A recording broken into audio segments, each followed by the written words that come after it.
Here we are again, folks. Evening. Oh man, it's been a busy day for me. Don't know about you, but it's been a good day though. I like being busy, but yeah, crikey. My timekeeping today has been amazing, all things considered. But how are you doing anyway? Did you get stabbed, did you, in town?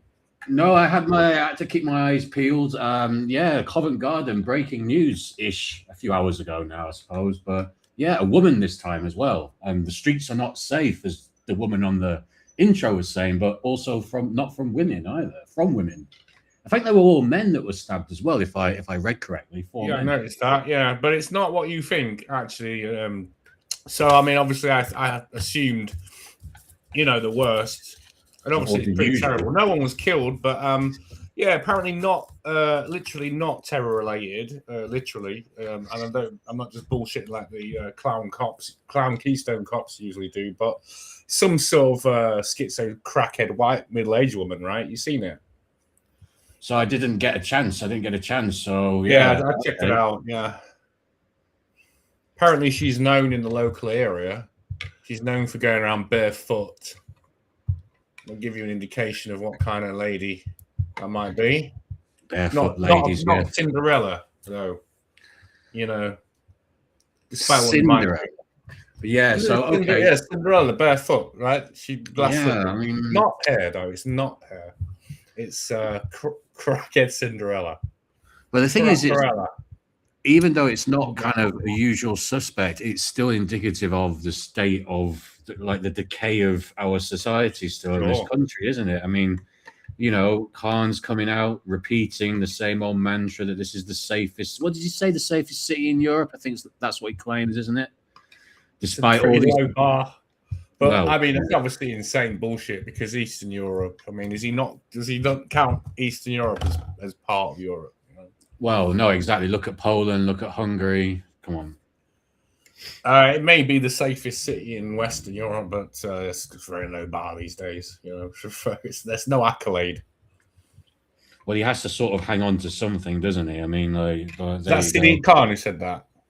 Yeah, well, he repeats that mantra quite a lot, doesn't he? Whenever sort of he said lately that terrorism is part and parcel of the joys of living in a big multicultural city. When he said that, I think he's probably I think he's probably been advised not to say that. Not to say that again. Yeah, because if you said that on the right, it'd be a spicy take, and it'd be like. For him to say it though with a straight face, it's crazy. It's so funny. It's funny. Like I say, it's just. I mean, as long as I'm not one getting stabbed or blown up, but I mean, it's not funny, but it's ridiculous. But in a way, there's kind of like I don't know. There's something. I don't know what it is, that response of laughter, but it's just so fucking insane. It is like living in a Jonathan Swift novel, the satirist, 18th century satirist Jonathan Swift. Famous for Gulliver's Travels, but it just distorted everything to make it look ridiculous. And we're living in times where you can't write satire anymore because reality is already too ridiculous. You couldn't make it crazier. Well, the thing is that we've come to a point, especially with satirical comedy, like we grew up in a time where satirical comedy was at its peak, whether you look at like Brass Eye or something like this, those kind of things. And now, because they're all fucked off. All the satirists don't want to know, do they? They don't want to know. Now it's been replaced with reality, real life satire. But none of these people are doing any work anymore. They're like, "Fuck this! This is out my pay grade. I can't risk my BBC contract and my BBC pension. This is what I mean. So risk going on a hate website or on some kind of police database for trying to be funny. No, I'm just gonna keep quiet. And still get arrested anyway. He told me to do, like Cat Binface, our mate from last week, right? Or you still get Graham Lynham. You still get Graham Lynham's where he won eventually his court case, didn't he? Good lad. But Jesus Christ, he went through the mill. He's very much the outlier, isn't he, of those kind of BBC types? Well, so, yeah, exactly. He's a good lad, though, yeah. But I mean, that's the irony of him, spending all his life, writing amazing, humorous, great comedy, and now the satire is real. It's like he's deadly serious, and there's like a sort of a morbid sadness about it all. Well, this is what I mean. I mean, when the satirist is no longer laughing, you're in trouble, right? Well, when there's no point creating the satire because reality is now doing it for you. It's not even there's no point. You're not allowed to create the satire because of the because of the leftism and wokeism, how prominent it is. You're not allowed to do and say these kind of like these kind of things, but reality is doing it for you anyway. So it's kind of a crazy time where brass eye has come to life. Do you know what I mean? It's crazy. Well, I remember a scene. This is kind of like. It's a random one, but I remember a scene from a Chris Morris sketch show where there's a man who marries himself, and it obviously. Oh right, nice, well remembered. But yeah, I don't remember that myself, but yeah. 2000, I think it was the year 2000 in Jam. Anybody who is into satire who hasn't seen Jam, who's listening, you can go on YouTube, watch it. Chris Morris production, amazing. Blue Jam was the radio version, which I prefer. Yeah. Check that out. You can still find it online somewhere. Blue Jam. Yeah, all great stuff, man. It's a guy who marries himself, and of course, back in 2000, when you watched that, it was hilarious. It was ridiculous. That'll never happen. Fast forward 20 odd years, and you got people doing that left, right, and center. I've seen many stories about this. People marrying robots as well. It's mad times. Yeah, I mean, there's another Jam or Blue Jam sketch. I suppose I don't know. Sketch is the right word. Humorous bit. It's a bit too dark to call it a sketch, really. But there's another bit where there's in the future. Well, in this sort of weird Blue Jam universe, there's a hospital where they can pay for unnecessary medical procedures, and there's a whole thing about them paying to have things done to them removed and just put on where they don't need them, and that sort of reminds me of something to do with. Invasive and unnecessary medical procedures against, those younglings. Basically the stuff that Trump put a stop to. Yeah, it's called. What I'm saying? I always say I'm trying to keep in the algorithm, so I'm not saying anything. I'm trying not to say the key words that will get me booted off the YouTube glory train. This won't, but it's called body integrity dysphoria. Actually, it's a apparent neurological condition where a person feels like they have to amputate or remove like their hand or their arm. That's perfectly fine, but they do it to purposely disable themselves. So it's called body integrity dysphoria. Yeah, was it Chris Morris's idea? Did he? What if you're a satirist and you do something like that? You think, oh, this is going to be funny. Oh, this will be clever, and people will think, yeah, I'm dead good satirist, me, better than Jonathan Swift. And people actually just, oh, that's a good idea. They start doing the things, and then you've got that, oh shit, fucked up. I actually introduced the idea. It's like 1984, isn't it? It's like you go out, George Orwell, 1948 wrote 1984, and it's come true. But did he provide? Was he? Is it a question? Is it a question of the self-fulfilling prophecy that? Because 1984 is something that's so well known, and the government and sort of various agencies, WEF, are thinking, that's a good idea, let's do that. And the people are ready for it because they've all read the book and they all know what it is. So it won't be a surprise when they actually wake up in a real 1984 global surveillance state. They'll be like, oh yeah, we know what this is. We read the book. Whereas it'd be more like there might be more of a pushback. It's that thing, isn't it? Predictive programming, they call it, don't they? Where they sort of prime the public for what they're going to do next. Yeah, and it's kind of like it just puts that energy out there into the ether, doesn't it?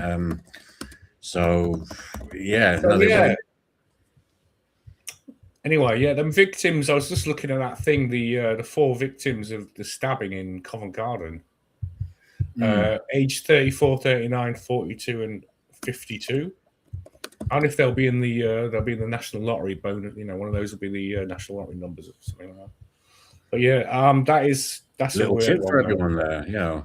On a sunny day like this, though, why go out and everyone should just hold off stabbing when it's. I mean, often the thing is because when the weather's at its hottest and Notting Hill Carnival and all that, it gets craziest. But oh man, come on, can't we just? Maybe she's just had enough of the sun and it's just. Well, did you see the Barnet Festival, the Ghanaian festival that No, I didn't. Oh, no, bro. What about it? Descended into chaos. There was no deaths or anything or stabbings, but it was just like overcrowding, and it just ended up being a stampede and a crush and everything. It was a festival in Barnet. It was like a Ghanaian like celebration, and yeah, they just let too many people in basically, and it just all completely chaos. Barnet, that's North London. That's like way out. That's kind of out in the country, isn't it?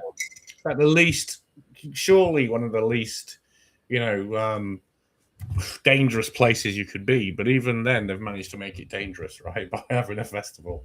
Suddenly, the body count. Suddenly, there's violence and there's grief in the neighborhood. Well, this is kind of what I was mentioning last week about how I feel like the apathy towards what's happening will decrease when these things start happening in these more affluent areas. And it's all very well and good it happening in Croydon or Wood Green or Brixton or whatever.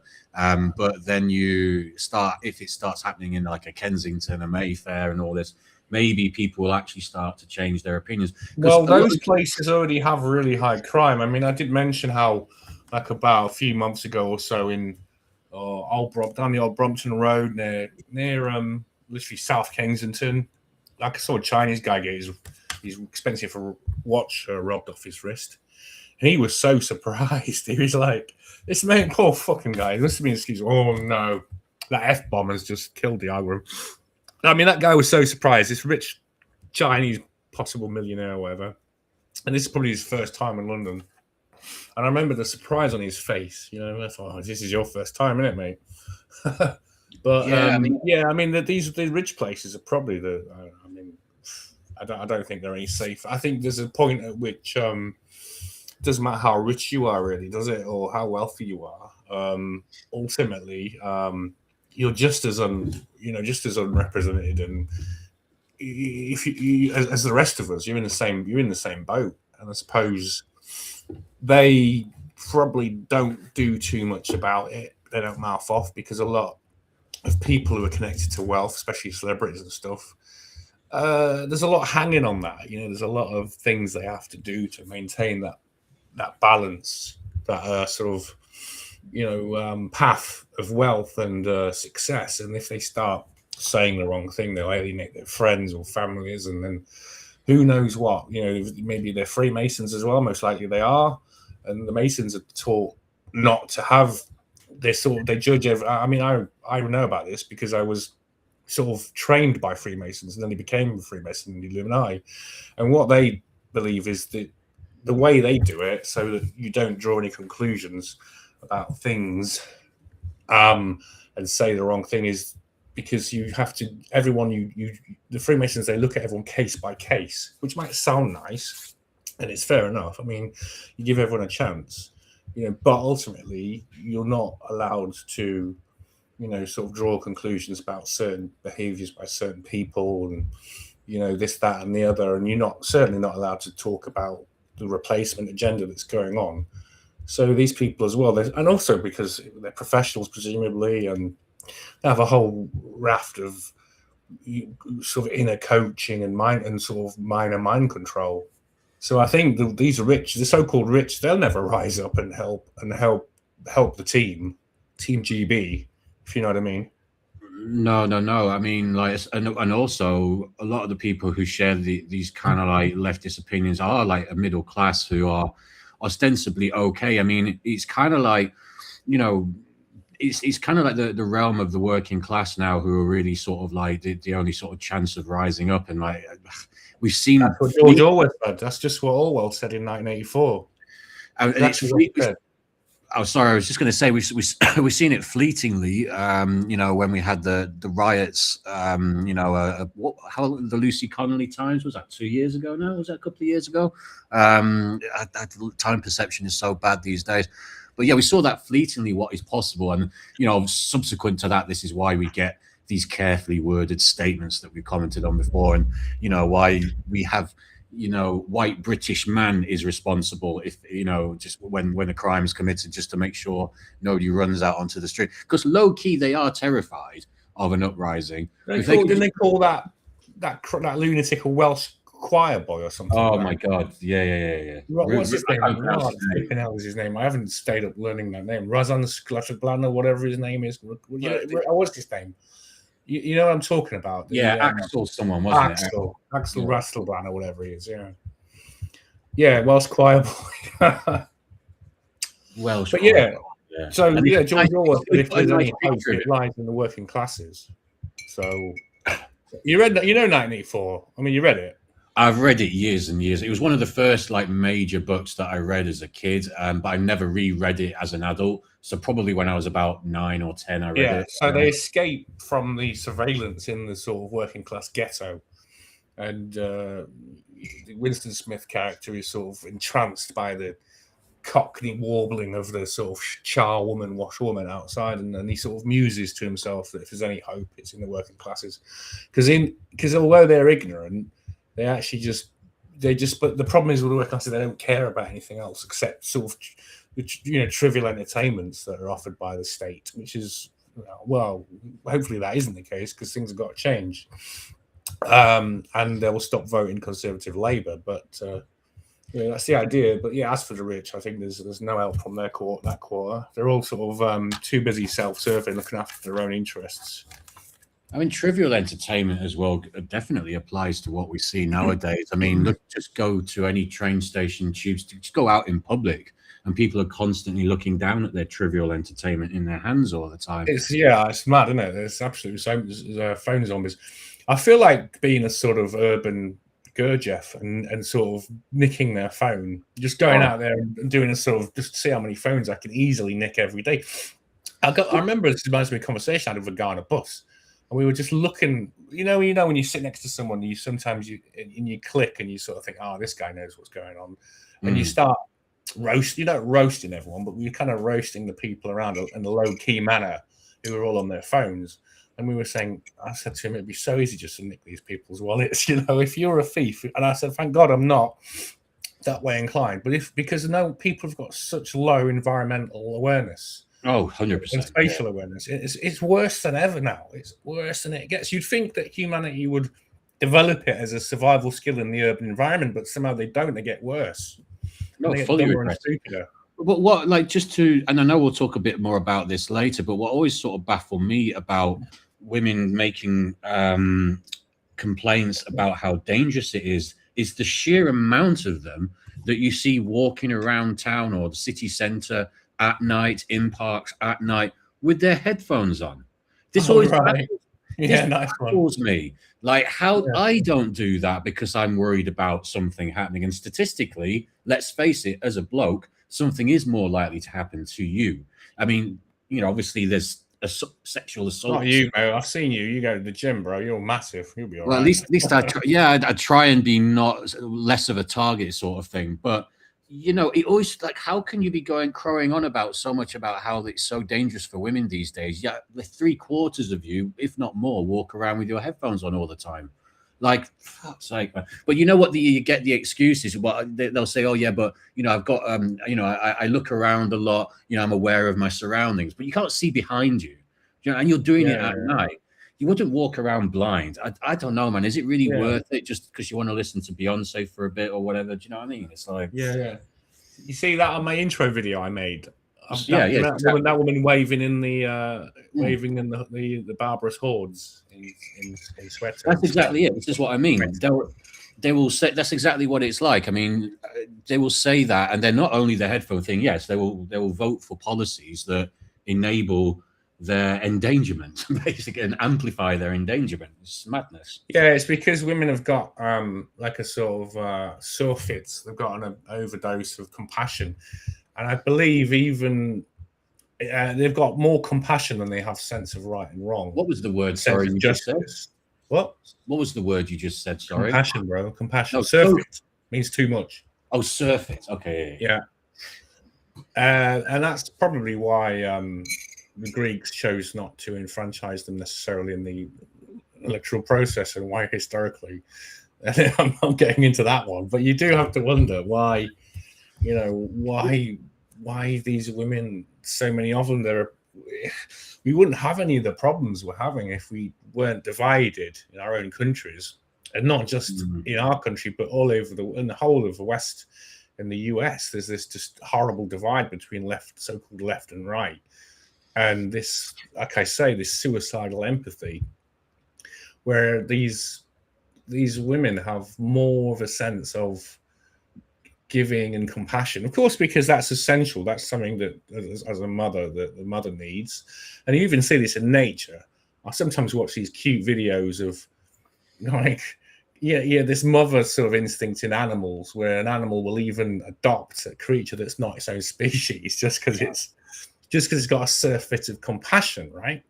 Because it's sort of a female trait of the female genus, is that they've got compassion. But the thing is, they don't have the same level of discernment and sense of justice, and maybe we could say right and wrong, and who deserves things and who doesn't. And I think they did questionnaires where they actually assessed this, and they found this conclusion. I'm not going to look into it now because it wasn't something I was specifically going to talk about. It's a big contributing factor, though, isn't it? I mean, there's other contributing factors to the way things are, but that is one of them. And it's just like it's a horrible irony that they are setting themselves up to be, such victims in all of this. And it's kind of like, how many of these stories, like the suitcase story, that's just the latest one. How many of these stories do people need to hear before the penny might drop a bit, and they go, do you know what? Maybe we should be a bit more careful. Maybe we've tried to be compassionate. Maybe we should be a bit more careful. But maybe that's, I don't know, it's too logical. Who knows? So we've got some messages in chat. So we've got Ray Irvine, and he says, "Yo, Truthy, MK Project interview if you like." So if you want to tell us more about that, Mr. Irvine, you may. And old regular Word Dolls Dance is in the dollhouse. Hello. He's in the house anyway. Whether it's not, well, the metaphorical figurative house can be a dollhouse if you want it to be, bro. It can be any kind of house. You're in the house in any case. So good evening to you too. Yeah, good evening, guys. So it's a bit of a state at the moment, but like the suicidal empathy. Was that what we were coming to first? Sorry, I can't remember. Yeah, I was just going to bring something up, but it's not displaying. Is the thing displaying on the No. in the high-tech visualization board? It isn't. Okay, that's slightly annoying. Not yet. Let's try this instead. Is this working? That's it. Yeah. Oh, well, that isn't what I was going to put. But this is something I've just found. This is quite funny. This is some amusing AI slop. But the crew. Let's just play this. Quite funny. Kind of stuff I'm into making. Oh, Shabina. The Crew Ken Gazette. So anyway, that's Andy Burnham. Quite funny. Let's watch this. Oh, Shabina. How very exciting today. We're going to release lots of these people on early release. Isn't it a good idea? Yes, whatever you say, Andy. Whatever you say. So it reminds me of the intro I made, actually. Did you see that? I had Andy Burnham talking to George Soros. Yeah, Soros in the background, yeah. And then pressing the release the convicts button, and they all come out surging out of the prisons. Anyway. Some of these are legitimate killers as well. Well, apparently manslaughter, I think, is going to let those guys out. I think after initial concerns, he sort of stipulated, well, basically that he's not going to let out any offenders, if you know what I mean, SEX offenders. With YouTube, you feel like you've got to talk as if there's like an 8-year-old in the room. You can't say, like, two parents try to talk about another conversation with their kid, SEX offender. And then the kid says, sex offender, Mum. Anyway, I'll just play the rest of this. Oh, my Pennywise. Glad to see you've gotten out early, lad. Don't forget to sign on for your dole. Welcome, Mr. Pennywise. Dole! Dole! Give me dole! Labour welfare state! I want welfare! Oh, yes, Pennywise. Lots of dole for you. Pennywise, no! Give me the dole! Want dole! Labour welfare state!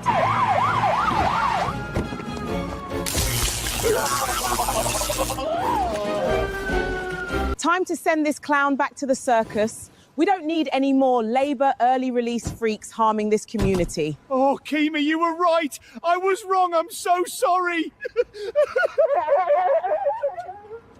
Yeah, okay. So a little bit of AI slop as a maker of AI slop. Well, I hope there's a bit more to my AI than slop, but it's not bad. That stuff's pretty good, pretty funny.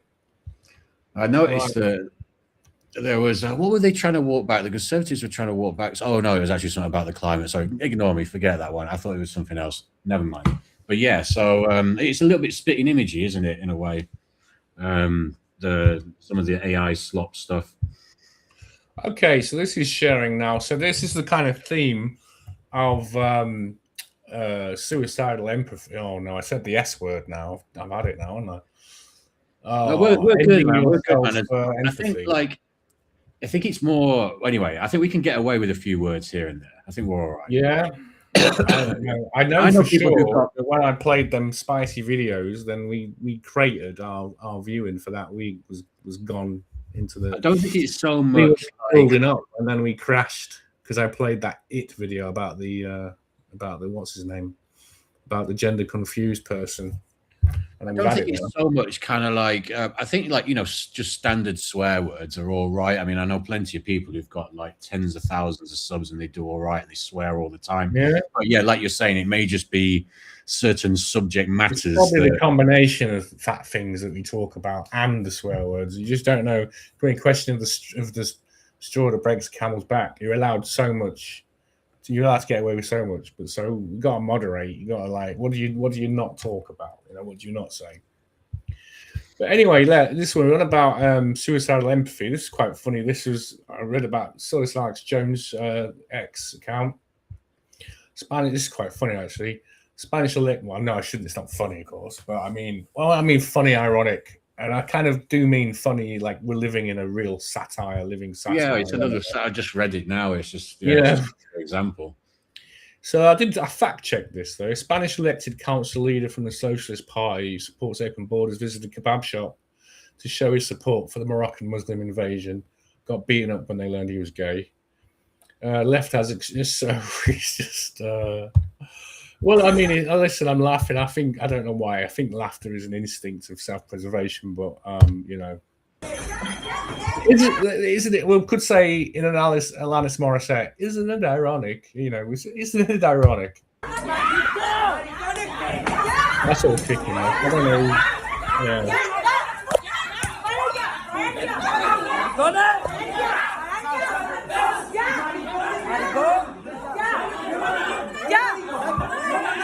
It's like a battle royale. You fight everyone.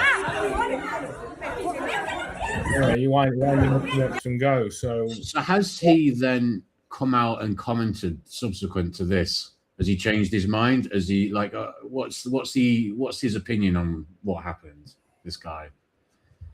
Did he say anything? So anyway, I fact checked this because actually this is quite long. This is old news, but it's relevant actually to recent events, and it highlights that kind of suicidal empathy, right?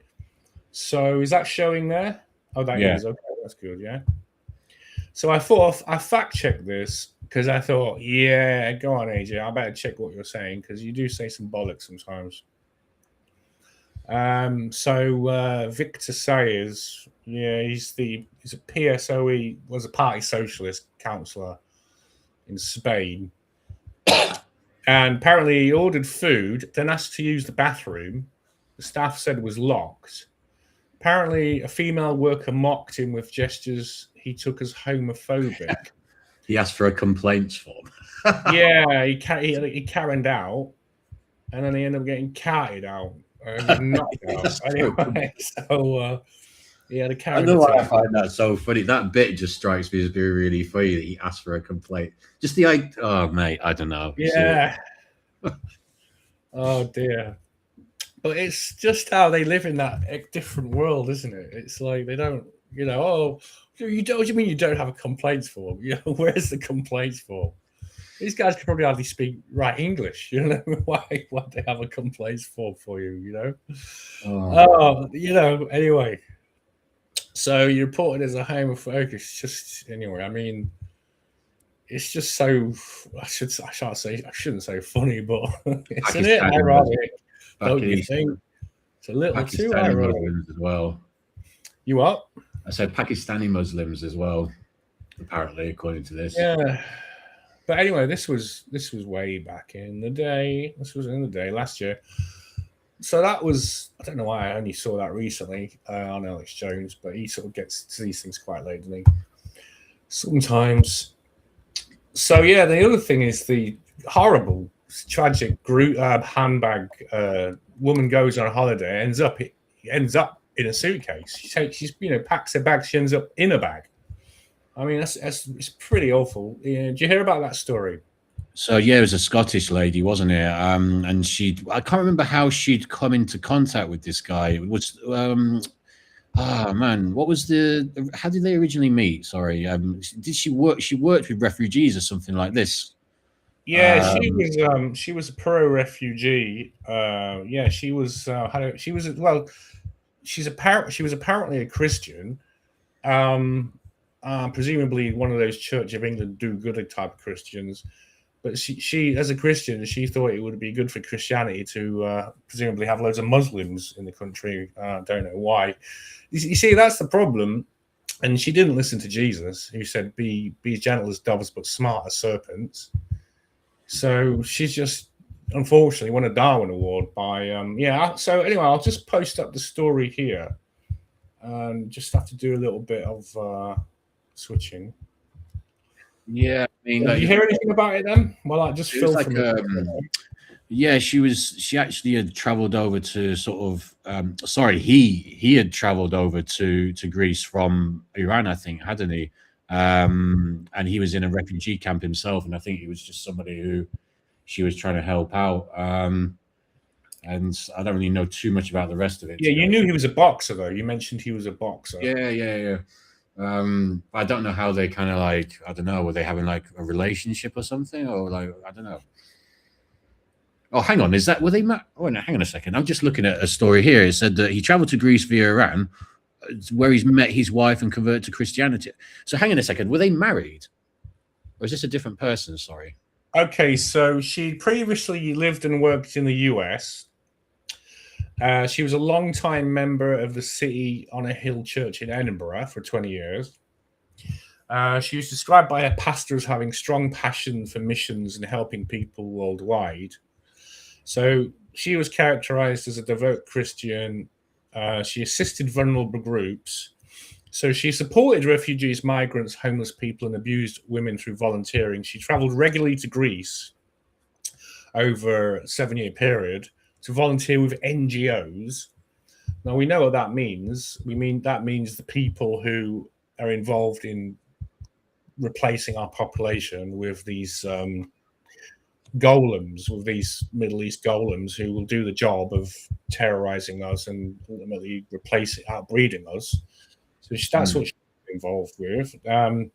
She worked with the One Heart organization in Athens, which provides medical support for refugees, particularly those from Afghanistan and Iran. She also assisted with refugee centers and homeless people in Greece. She was seen, locals reported seeing her speaking with homeless people in poorer areas of Athens.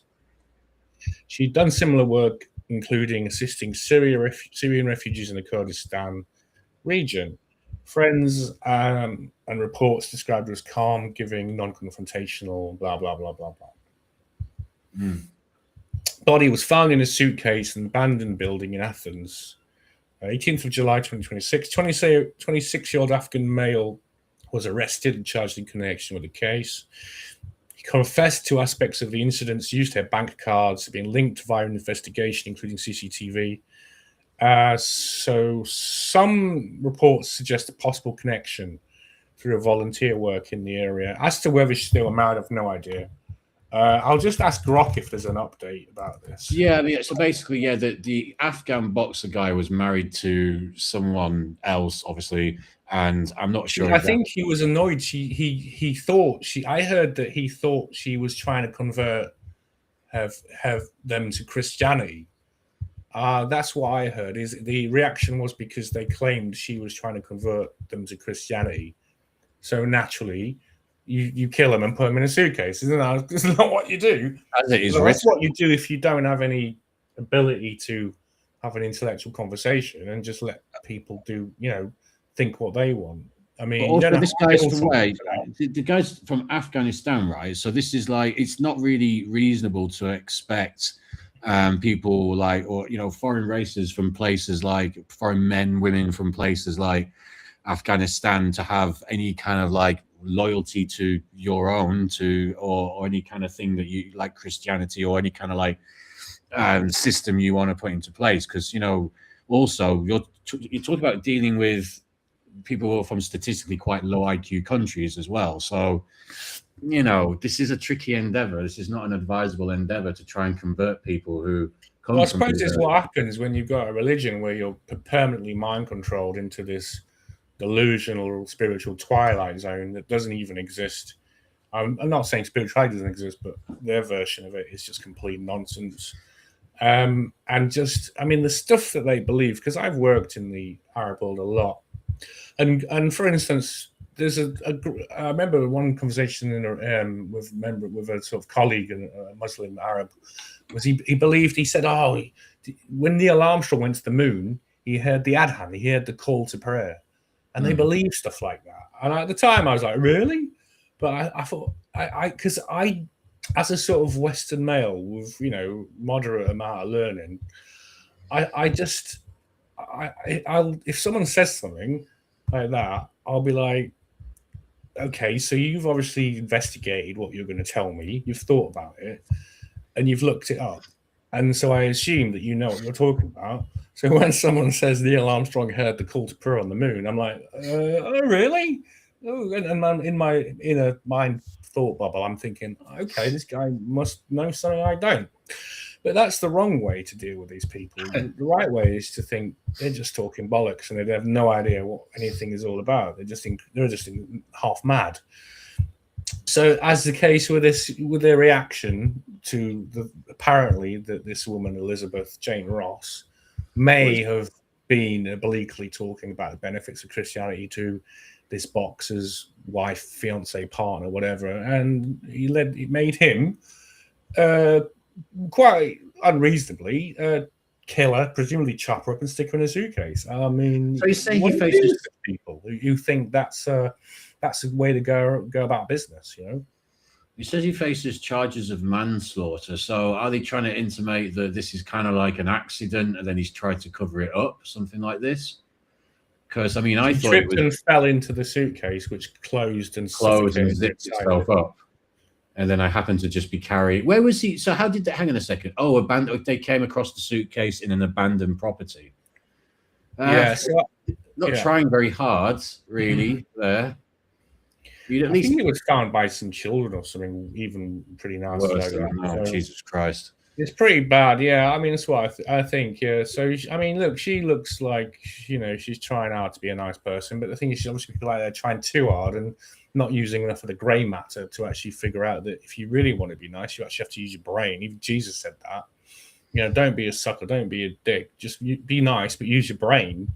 And unfortunately, these people are only doing 50% of the work there, just being nice but not using their brain. It's discernment, isn't it? Pieces. It's just discernment. It's just being able to. What I find as well is there's a severe lack of, and it's sort of going back to what we were saying before about walking around with headphones on. There's just a severe lack of sort of danger awareness. I mean, it's all very well and good saying the stuff about how they feel like it's more dangerous now, and like your men are, they feel threatened by men now, and all this kind of stuff.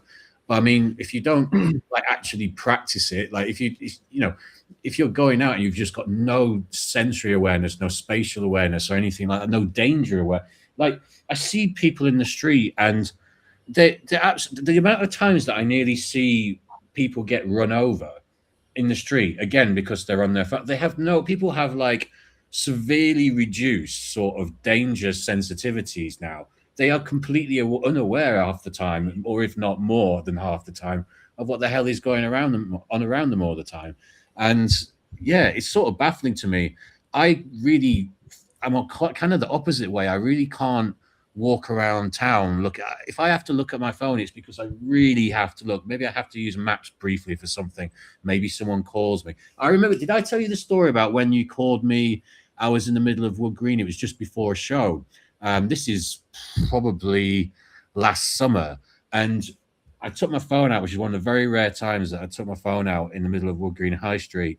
And there was 2 kids eyeing me up for my phone.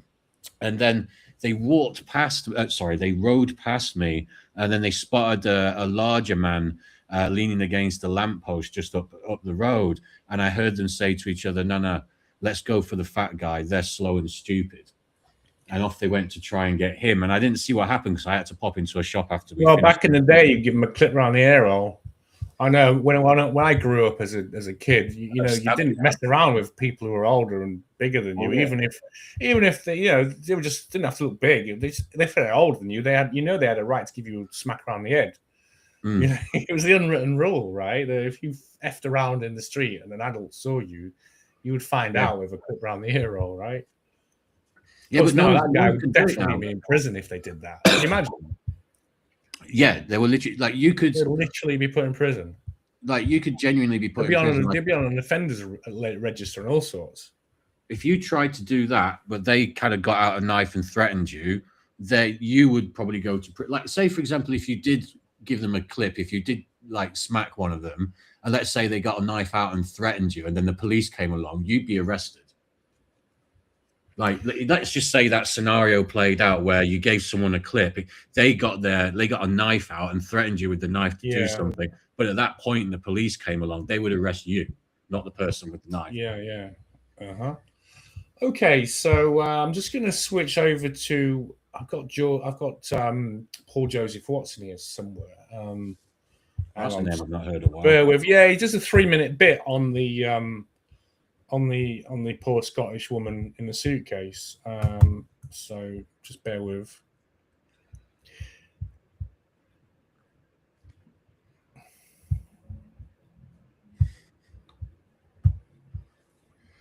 Yeah, what people don't understand is like when you're dealing with Restream, which is still miles better than StreamYard, there is a little bit of fiddling around that requires you to go from screen to screen to add media. So yeah, we have to kind of. Here we go. Hopefully this time this is it. All right. I haven't seen this guy in ages. JPW. You seen this one? Not seen this one.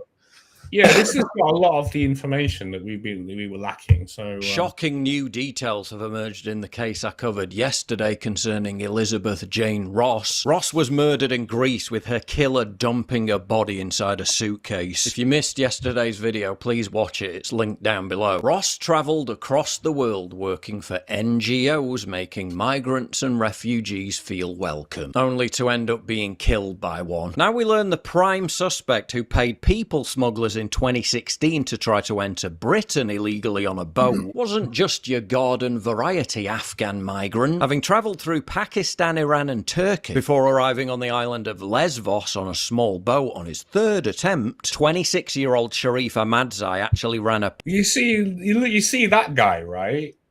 Yeah. And he looks like he's domesticated. He looks like a human being, right? He looks like he would fit in. His teeth are good. His haircut's under control. He's got a flipping tux on, and that's the thing you wouldn't suspect. Not a normal looking wife, and I don't mean kind of like because of skin color. I just mean she just looks like a kind of good, like not good person. You know what I mean? It just looks, like you say, domestic. Yeah, well, she's quite pretty. I mean, she's probably as dopey as the other woman, but probably look, she's married this guy now. I mean, that's pretty dopey, isn't it? Anyway, let's carry on. Pro-refugee charity, and that's how he knew his victim. Disturbing surveillance footage released by Greek police shows Ahmadzai dragging the suitcase through the streets. Madzai. He's literally called Madzai. dumping it in an abandoned building. This is the moment an Afghan migrant walks through the streets of Athens carrying a suitcase allegedly containing the body of Elizabeth Jane Ross. Turns out Ahmadzai was married to a white American woman, Elena Hall, who he met at the Moria migrant camp in Greece. Hall wrote online that the pair bonded in Athens and began dating in 2021 when she suddenly realised how much she liked Ahmadzai. What is it with these white leftist women? They sure can pick them, can't they? The boxer who was arrested over the Britain's death is seen heading towards an abandoned car park in the Kypsili area. Sharif Ahmadzai reached the island of Lesvos in 2016. He then converted to Christianity and married US-born Christian Elena Hall in 2023. Christianity. The couple then set up a ministry helping okay, this is weird then. 23. The couple then set up a ministry helping refugees in Athens. They are believed to have known Ms. Ross, who was also a Christian volunteer, through their work. Turns out it was his wife who shopped him into the authorities after she became convinced he'd killed Elizabeth Ross. The apartment where she was murdered was an NGO outpost which Ahmadzai had access to. Hall traced Ahmadzai to the apartment via his cell phone location, then became more suspicious when he gave her a large sum of money and a new iPad, which he'd bought using money taken from Elizabeth's bank account after he stole her credit card. Apparently Ahmadzai was upset that Elizabeth was trying to convert his wife to a more strict sect of Christianity. She devoted her life to helping refugees, met Ahmadzai, a refugee, with the intention of working with him to further that cause, and this is how he repaid her. When such evangelical liberalism encounters the desperation of desensitized men from cultures that at best view women as second-class citizens and at worst as worthless slaves, it's a perfect storm. The fine line between helping refugees and engaging in suicidal empathy is getting thinner and thinner. Okay, so yeah, I thought I'd just share that. And these are the people who are behind all this sort of business. So we've got here Alex Soros, George Soros' son. He praised Pedro Sanchez for granting legal status to 500,000 undocumented migrants in Spain, calling it real leadership and urging other governments to follow suit. Well, I don't know if you saw this. I'm trying to think when this video is from that I've got here, but it's a rabbi called Yosef Mizrahi speaks about Spain, and he's talking about anti-Semites and Spanish Nazis, and he's saying how very, very soon the Arabs, this is in quotes, the actual video is in Spanish, I've just realized, so I thought I could share it. I just realized it's actually in Spanish, so I'll just quote it. This Rabbi Yosef Mizrahi, he says, "I have news for all those anti-Semites, Spanish Nazis. Very, very soon, the Arabs will massacre all of you. Not a single Spaniard will remain capable of continuing to live in Spain." So sounds like a thoroughly pleasant chap. Who is that again? So this is someone called Rabbi Yosef Mizrahi. He's a Haredi Orthodox rabbi and like a sort of prominent public speaker who's served in the Israeli Air Force, worked in the finance sector in Manhattan, and yeah, it just seems like such an upright standing guy. Seems like similar to the Parisian Rabbi Tutu. He said that Islam was the broom of the Judaism, and the time would come when the Jews would have their Messiah, and it would only happen when Europe and Christianity have been destroyed completely by Islam.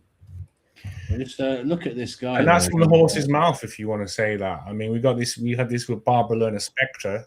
I think last week we did that. If you remember that woman talking about how Jews will be blamed for multiculturalism.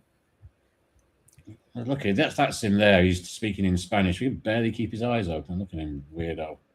Very strange. It's actually sometimes. How is he allowed to have extreme hate speech and literally call for the murder of? How does that? I thought that was against the law, wasn't it?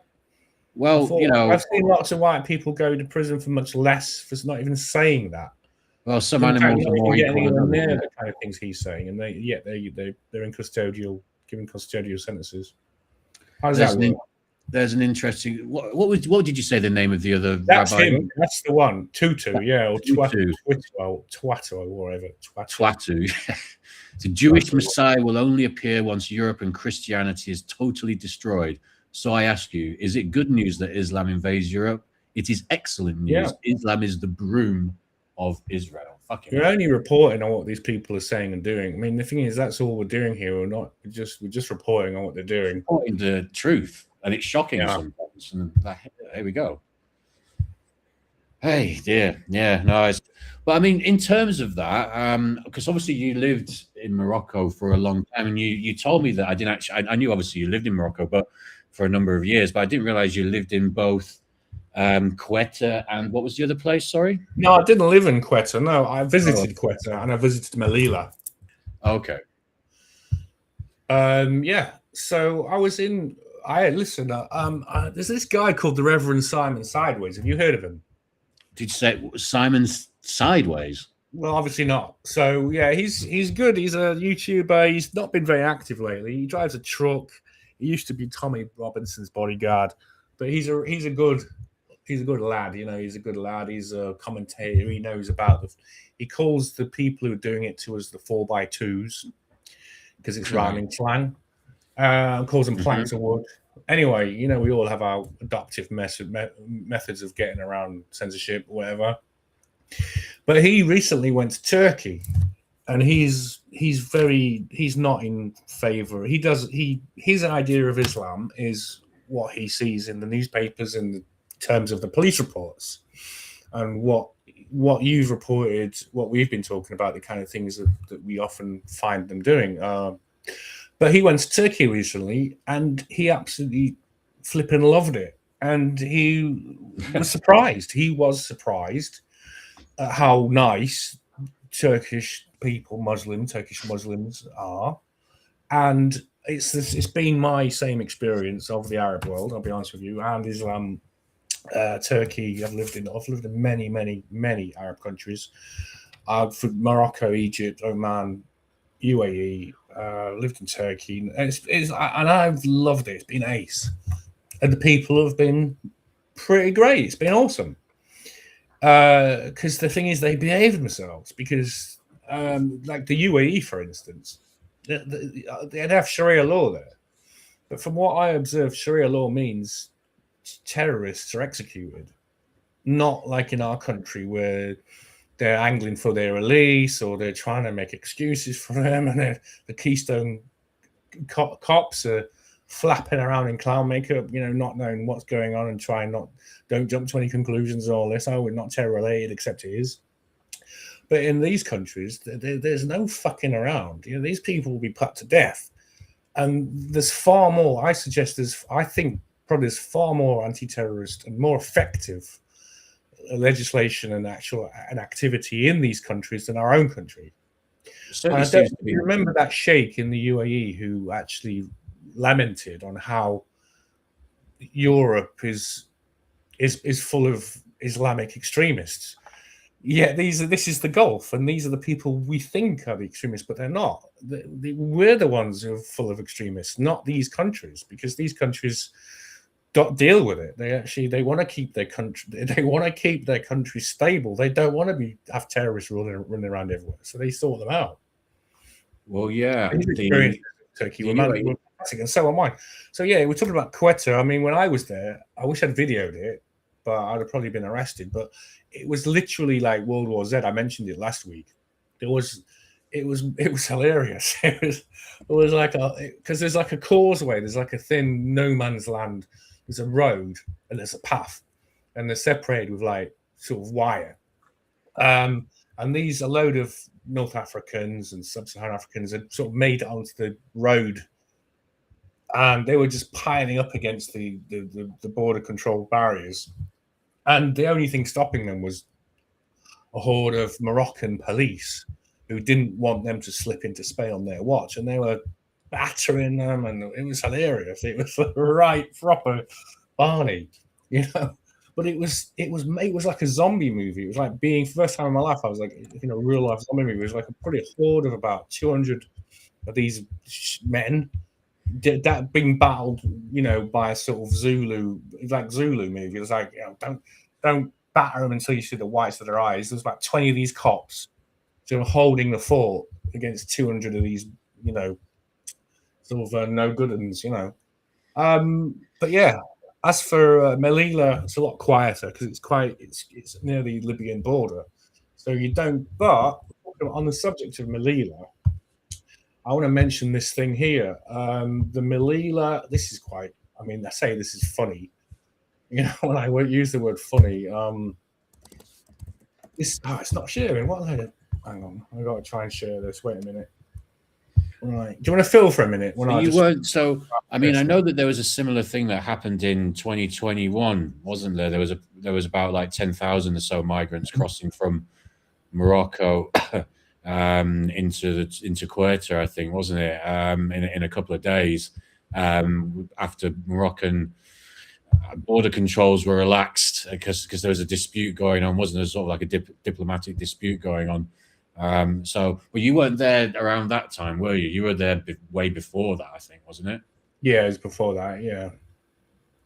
So this is what they call the Melilla massacre. This is what George Soros is meant. This is what George Soros does. So I sort of had to. This is an organization called the European Centre for Constitutional and Human Rights. And they've framed what happened in Melilla. This was in 2023. I'll just show that, but I'll read from Wikipedia about the details. No, 2022. Yeah, that was published in 2023. Okay, so it was a 1 year. So they call in this. Wikipedia calls it Melilla incident. They call it the Melilla massacre. On the 24th of June 2022. That's the time frame you were talking about, isn't it? Okay, so 23 migrants and asylum seekers were killed after a crowd crush at the Melilla border fence during a conflict with Moroccan and Spanish security forces. Yeah, I saw this in Quetta, but I didn't see this kind of thing in Melilla, and I thought it was the Moroccans that I saw fighting them. Conflict broke out as 2,000 migrants. That's a hell of a lot. And asylum seekers gathered in the early hours of the day to cross the border into Spain. So 2,000, mostly from Sudan, country known for its human rights violations, which is great. So they come to our country and bring that with them. Fantastic. It's like they're not escaping the conflict. They are the conflict. I always say that. They're in the top. Sudanese are in the top 5. I think they're maybe third or fourth in the top 5 of migrants who crossed on the boats to the UK. So basically, they're calling it. This article is framing it as a massacre. Now, what happened is that makes you think that somehow the Spanish open forces have ordered open fire on them. But what happened is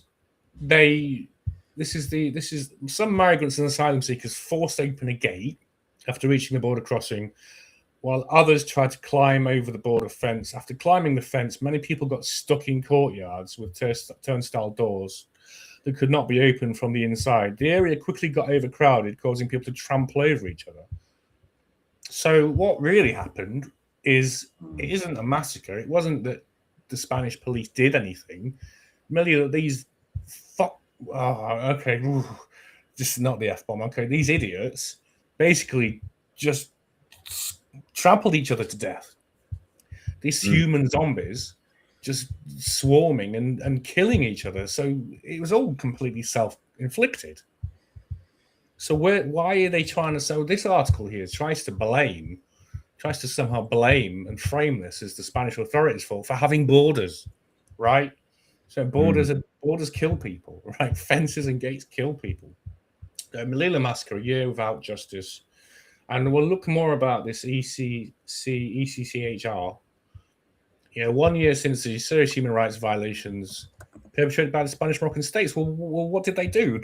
All they did was they had borders and they just wanted to protect their borders. It's not their fault that a horde of World War Z zombies decided to pile up, climb over things they shouldn't be doing, and just stomped each other to death. What do you think of that, Future Jock? Any comment? I was just thinking that, again, like we were talking about people who have suicidal empathy, they would look at that in a different way and they would say, well, these are just people who are desperate. It's kind of like when who was it who come out? That little idiot Polanski. Is that his name? Polanski. It's not. It's Roman Polanski, the famous. Who's the Green Party Indian leader? Is that what you're thinking of? I think that's who he's named after. Is that you his mean name? Zach Polanski, right? Zach Polanski. Yeah. Did you see him? He came out a few days ago and talked about the migrant crisis and the people coming over on the boats, and he was just saying, "Look, these are just vulnerable people," and it's that he's at it. You know, it's like read the room. Do you know what I mean? That's not going to get you very far. Look, you know. Oh, well, he's doing the same thing. Well, he has to because he's part of the left wing thing, isn't it? That's it. Yeah. He's going to do the same thing. So he's let out those the 5,000 prisoners. Yeah, I mean, yeah, he's just gonna. This is Labour government. What did you expect? Yeah, exactly.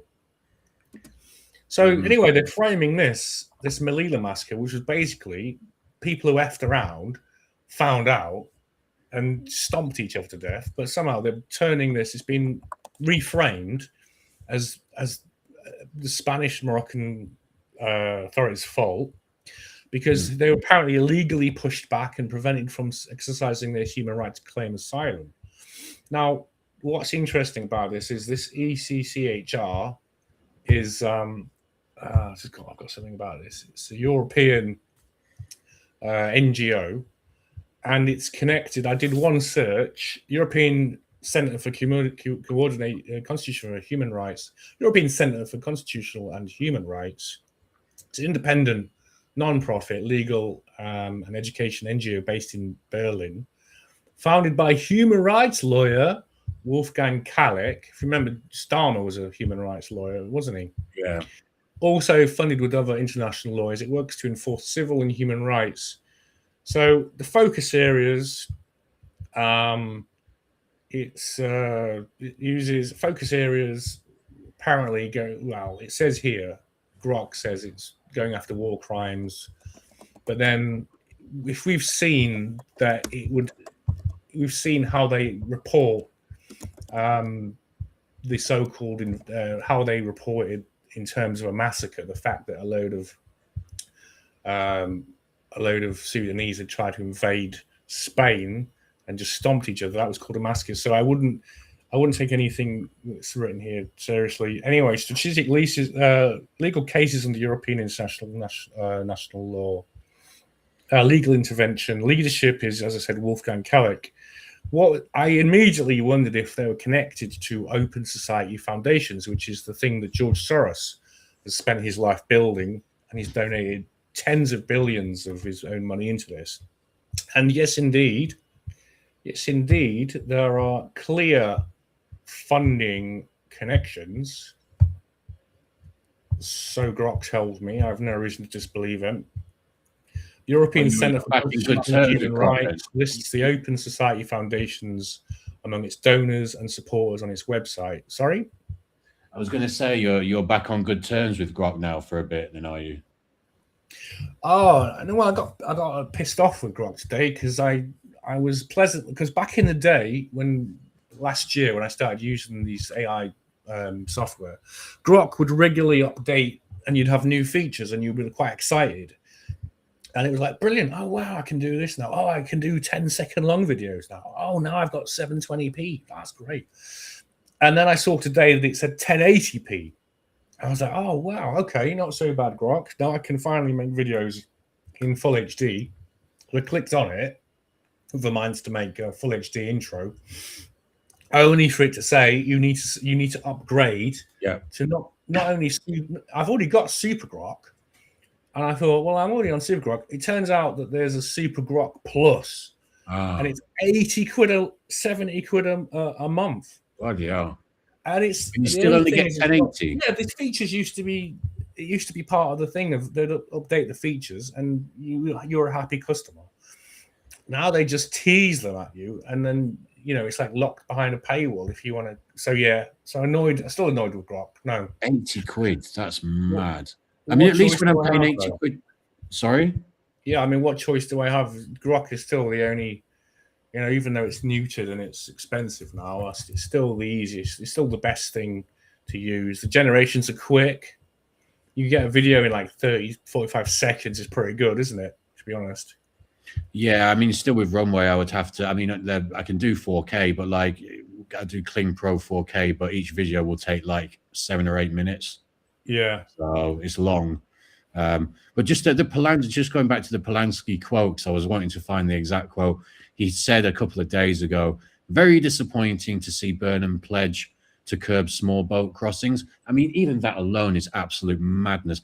But then he goes on to say, "These are the world's most vulnerable people who need safe routes," which is absolute bollocks, because 75% of these people are males over 19 years old, and military-aged males, basically. So if they were the world's most vulnerable people, it would be the women and children. A sum total of, I think it's 7% of them are children who are females, and about, I think in terms of children, I think they class children as under 17s, actually. It's about 8%. So basically, you've got maybe 25% of the people crossing are women and children. The other 75% are military-aged males. So how the hell can he turn around and say they are the world's most vulnerable people? Madness. I know. Yeah, so the Open Society Foundations is that George Soros thing. Are you familiar with it? We've talked about it a bit. You sort of, Bell? Yeah? Oh, yeah, I've definitely heard of it, yeah. Okay, so basically, it's George Soros, and it's what Barbara Lena Spector was alluding to. Jews will be blamed for, because ultimately she admitted that they're the people who will be involved in promoting this multiculturalism. And this is what they do. This is what George Soros in particular does. He's not the only one, but Open Society Foundations, they so blah blah blah. What does it say? So grants in the range of 100,000, 700,000 to this organization, ECCHR, which then produces articles reframing things that were the fault of the refugees and the immigrants themselves into blaming the authorities, and therefore on the back of that they probably sued the government. They probably literally attempted to sue the Spanish and Moroccan governments, because they have an extensive multi-billion dollar backed legal network, and that's called the Open Society Justice Initiative. That's the name of the legal branch. They like to put themselves. So there you go. If you want to know who's doing it, this is George Soros, and that's how they do it, just with money and patronage, and in academia and the legal domain. Well, they like to sort of paint themselves as being kind of altruistic by always saying that they're non-profit organizations as well, because obviously that makes them sound kind of nice and squeaky clean when they're anything but, of course. Yeah. Okay. So listen, I think we'll play a tune, and it'll give me a chance to, So I've got mine here. I've got mine here. If you want the. That's it. We'll have a tune, and then you can do yours. Do you want to do that? Let's just take a little breather, because we've actually been going for over an hour. So. So what? Sorry, what did you want to play? 2 tunes. Sorry. I don't know. I haven't thought now what I'm going to play. I haven't thought about it. Well, mine's 3 minutes 42. Anyway. Oh, have you got a tune to play? Yeah. Remember, I said to you, I got. Do you want to buy that on then? So basically, this is basically my first track that I've made everything from scratch. So the actual music and the video, it's the first time I've done a track with a video, all from complete scratch. Not like just everything just from nothing, basically. Not sampled. You got it queued up. Have you got it? Yeah, I can share it. So it's a YouTube link. So I presume it's just going to play properly if I just play it, right? So 1 sec. All right, that's going to be pretty cool. So it's got some me trying to be sort of nice and cinematic. If this thing would actually add scene, that would help. I think it's going to work now. Okay. Let's have a look here. So it's called Rituals. If I share that. And so I play it whenever you're ready. It's about 3 minutes 40. Wait, it's literally 3 minutes 42. Do you want to do it? Do you want to tell us about it before, or just? It's quite a sort of techie drum and bass track. It's actually got signed a few days ago to Hard Point, which is one of my friends' labels. So that'll be coming out on an EP at some point later on this year. And yeah, it was just me making a lot of images in Midjourney, which is like an image generation AI with a ritualistic kind of vibe.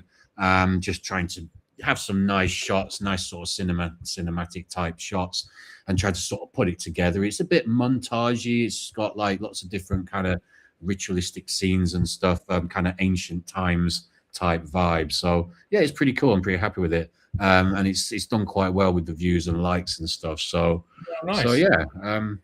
Take it away then. Let's go. All right. Well, we'll be back in 3 minutes 42. Yeah, unmute and.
Are you there, Future Shock? I am here, yeah. So a bit different to Sandwich Pan, but we like to have a bit of variety on the show, of course.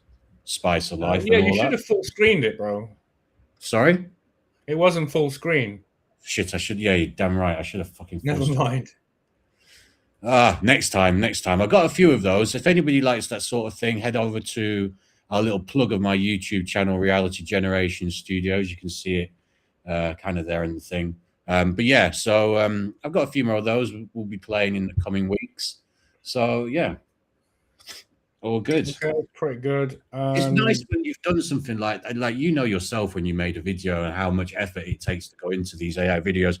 It does, you know. I think people are a little bit naive to it sometimes and think it's kind of all easy and you just sort of type a few things and it all does it for you. And it's like it's not quite like that. You have to go through, you know, different kind of iterations of prompts and stuff, and it can get quite tiresome and frustrating sometimes. And other times it can come up with some really like wonderful things. But it is nice when you've finished it and you kind of sit back and you play it from the start to the finish, and like it's a kind of cool feeling to think that I've made this sort of thing. Yeah, great. So the visuals are pretty impressive. They 4K and all that kind of stuff, yeah. Yeah, that's Clean Pro 4K, which is quite nice because it's like Clean Pro you're using. Okay, yeah. I used to use Clean, yeah. Or K-Link, so the visuals, so the animation is Clean Pro. The animation is Clean Pro, but the visuals all come from Midjourney. So that's kind of my workflow now. I make most of the problem with Midjourney is character consistency. If you want like the same face clip after clip, I tend to have to still use something else. Like I'll create the original image with Midjourney, but then I'll have to use Nano Banana or something like that or Seedance to kind of create the subsequent shots, keeping faces the same, because Midjourney will change them slightly. That's still a bit of a bugbear of mine with Midjourney. They need to sort that out for me. But otherwise, it came out pretty well. Mm-hmm. Did you ever get around to watching Citizen Vigilante? No, because I kept hearing like, well, number one, I've just been proper busy with stuff, but like it's I kept hearing things about it that maybe were like kind of like negative, not in terms of the subject matter, just in terms of it being a bit crap, the movie. So I never really got. It's not crap. Yeah, I don't. I liked it. It's goofy and it's quirky. Obviously, it's got a contentious subject matter, but I've been working on doing a review. It's a bit late now, but I've got this script and I'm trying to do this review of it, you know, like after the fact with spoilers. But there's something about it. I actually think it's a funny movie. It's daft, but it's like, it's sort of supposed to be. It's like got to be one of them. It's like one of those old school canon, you know, B movie type things. Anyway, I think there's a lot about it that's funny. I think I mentioned it on the show, didn't I? I talked about it. Oh yeah. It's ridiculous. It's kind of dumb, but at the same time, I think it doesn't take itself too seriously in a way. No, it's not to say it's camp, but there's a lot about it that's kind of funny and kind of like whimsical, even though it's kind of, you know, got quite violent and you know, theme of it is quite contentious.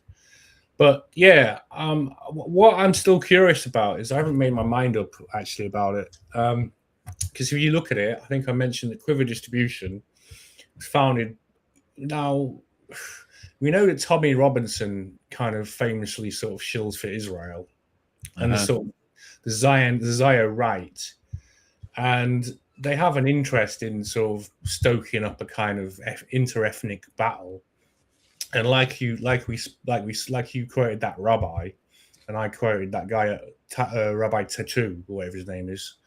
That they're gonna reap the benefit of the destruction of the West, and they're gonna rule over with their Messiah. So I'm putting together a proper review of it, which I'm going to put a video out.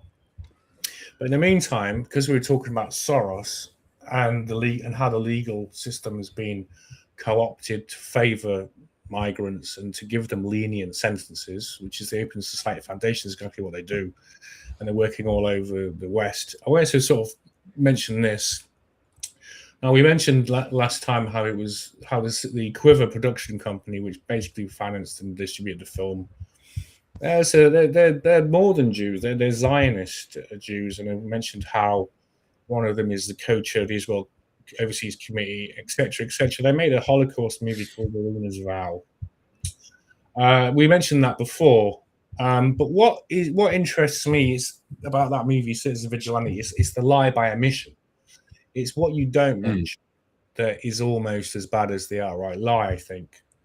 So even though in the movie there is a judge who is particularly brought to his knees and brought to task for being lenient and not imprisoning these immigrants who violate a young girl, shall we say, without tripping the the YouTube watchdog. So what isn't mentioned though is the link between Jewish billionaire George Soros and the very thing that the Citizen Vigilante is talking about. There's no mention of that, and I find that interesting. And I think the lie by omission is, in this instance, what these people seem to be doing, and it may be slightly what Tom and Robinson is doing as well. The people who control him have the same perceived enemy as you, and they're using you to go after their enemies as well, and they will rule over the chaos and inherit whatever's left over at the end. I want to mention the Open Society Foundations, particularly how they've spent 24 billion historically. This is all money that George Soros's money.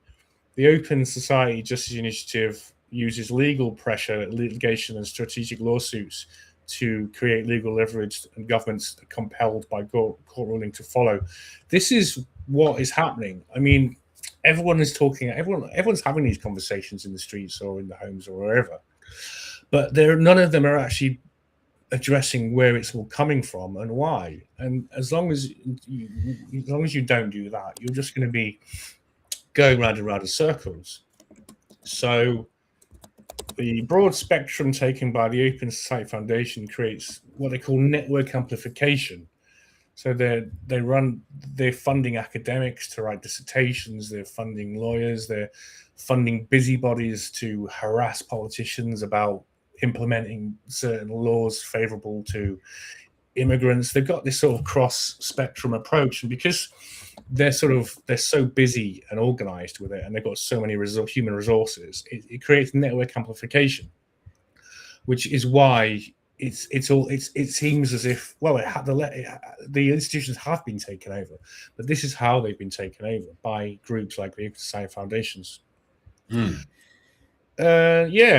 Which stretch across. Look, this Open Society Foundation, by the way, it stretches across like 100 countries, quite literally. It has a massive wingspan and influence, and it goes under the radar because who do you hear talking about this in day-to-day life? A lot of people know the name. No one does. Soros. Not even in YouTube, they don't talk about it. Even our people don't talk about it. Even now I think about it, if I mention the name, say, at work, George Soros, there'll be a handful of people who've heard of him, but a lot of people won't have. And yet here he is with such widespread influence, just many fingers in many pies. And that's kind of how he likes it, I'm sure. He can get away with doing what he's doing, and no one's talking about it. And of course, people have their lives, they have their families, they're distracted anyway. And on top of that, we've got a fairly dumbed down society with what we mentioned before about phone zombies and all this kind of thing, reduced awareness when it should have increased. So all this combined allows people like Soros just to sort of quietly go about their business. Okay, I'm going to take a break, going to take a musical break with a Sandwich Pan track, because I need a bit of time to get myself back together. Which song? We'll play Fucking Hell, John. Play that one again. We've heard that one a few times. A good track.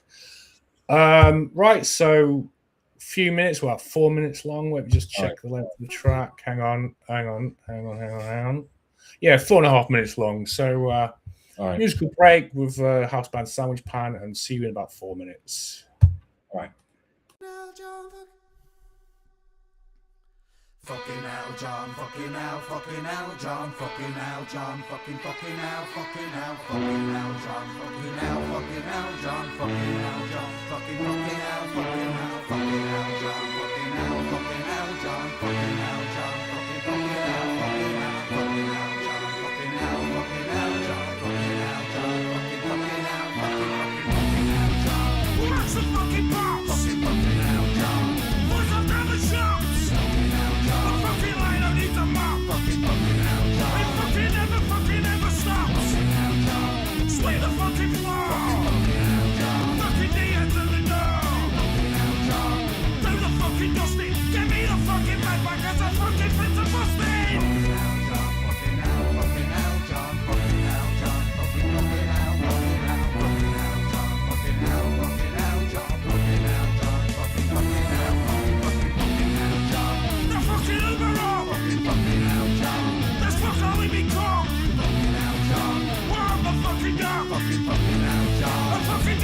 the fucking bomb. Let her fucking breathe in. Fucking know that much I'm freezing. Stoke the fucking fire. And don't forget to fold the fucking load that's in the dryer. Fucking hell, John. Fucking hell, fucking hell, John. Fucking hell, John. Fucking hell, fucking hell, fucking hell, John. Fucking hell, fucking hell, John. Fucking hell, John. Fucking hell, fucking hell, John. Make the fucking beds. Fucking hell, John. Get me fucking beds. Fucking hell, John. I'm fucking over with me juice. But first before you fucking jummies down the slopes. Fucking hell, John. Fucking get the walls of coats. Fucking hell, John. Fucking give me the remote. Fucking hell, John. I fucking get your cigarette. You know what's in my ear till I fucking down the laundry. Fucking hell, John. Fucking hell, John. Fucking hell, fucking hell, fucking hell, John. Fucking hell, fucking hell, John. Fucking hell, John. Fucking hell, John. Fail the fucking talk. Fucking hell, John. Fucking give me back a scrum. Fucking hell, John. Where's me fucking growth? Fucking hell, John. Throw your fucking nigger down the pub. Fucking hell, John. Fucking put that like guitar. Fucking hell, John. Fucking what's a fucking car? Fucking hell, John. Fucking to the fucking bar. Fucking hell, John. Fucking it's fucking time to get me dressed. Fucking hell, John. Fucking knickers out of vest. Fucking hell, John. Fucking socks out of shit. Fucking jumper, fucking daddy, fucking slippers, fucking scared. Fucking hell, John. Fucking one of the plants. Fucking hell, John. I'm fucking 20 fucking pounds. Fucking hell, John. Me fucking body's dripping out on these fucking wilted fucking socks are fucking slipping. Fucking hell, John. Fucking get the table laid. Fucking hell, John. Fucking get me hearing aid. Fucking hell, John. I'm not a fucking precious sore. You'll have to fucking move me cause it's fucking feeling wrong. Fucking hell, John. Get me in me fucking seat. Fucking hell, John. Charles, it's fucking time to eat. Fucking hell, John. Your goal is fucking. I'm gonna need me fucking teeth. Behind this fucking chewy meat. It's only fucking tender. I found me fucking dentures to the fucker in the blender. Fucking hell, John.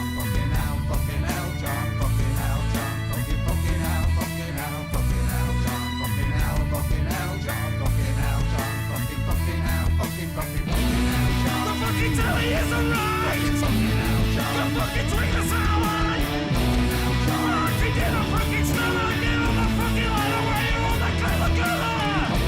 Now fucking fuck around the back. Fucking don't need the whack.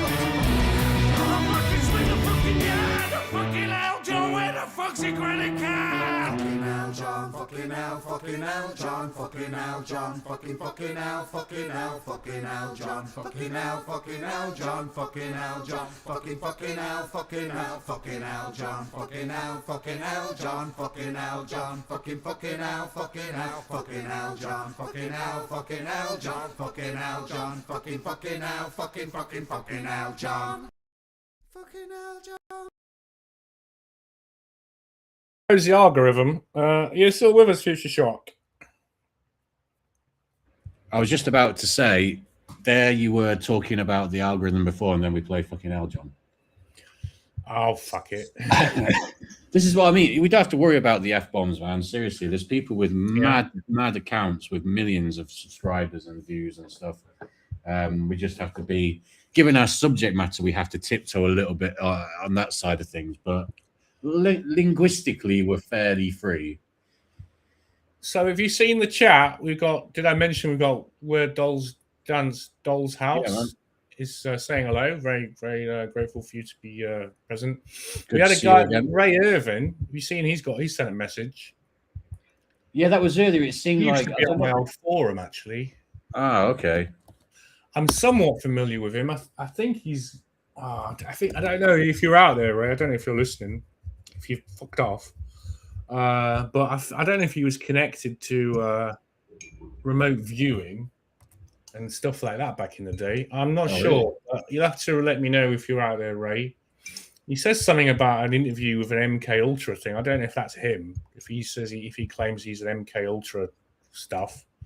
You seen that? You seen the chat? Yeah, I interpreted that as him saying that he's like offering to do an interview. I wasn't too sure. Yeah, well, presumably he's the interviewee, right? Okay. What does he have his own? Okay. Me Too, Albion's Light. Okay, so that's Albion's Light. Okay, brilliant. Great stuff, yeah. Oh, right. So these are somewhat familiar faces, although I don't know their faces, but, familiar whatever words, yeah. Familiar avatars. There you go.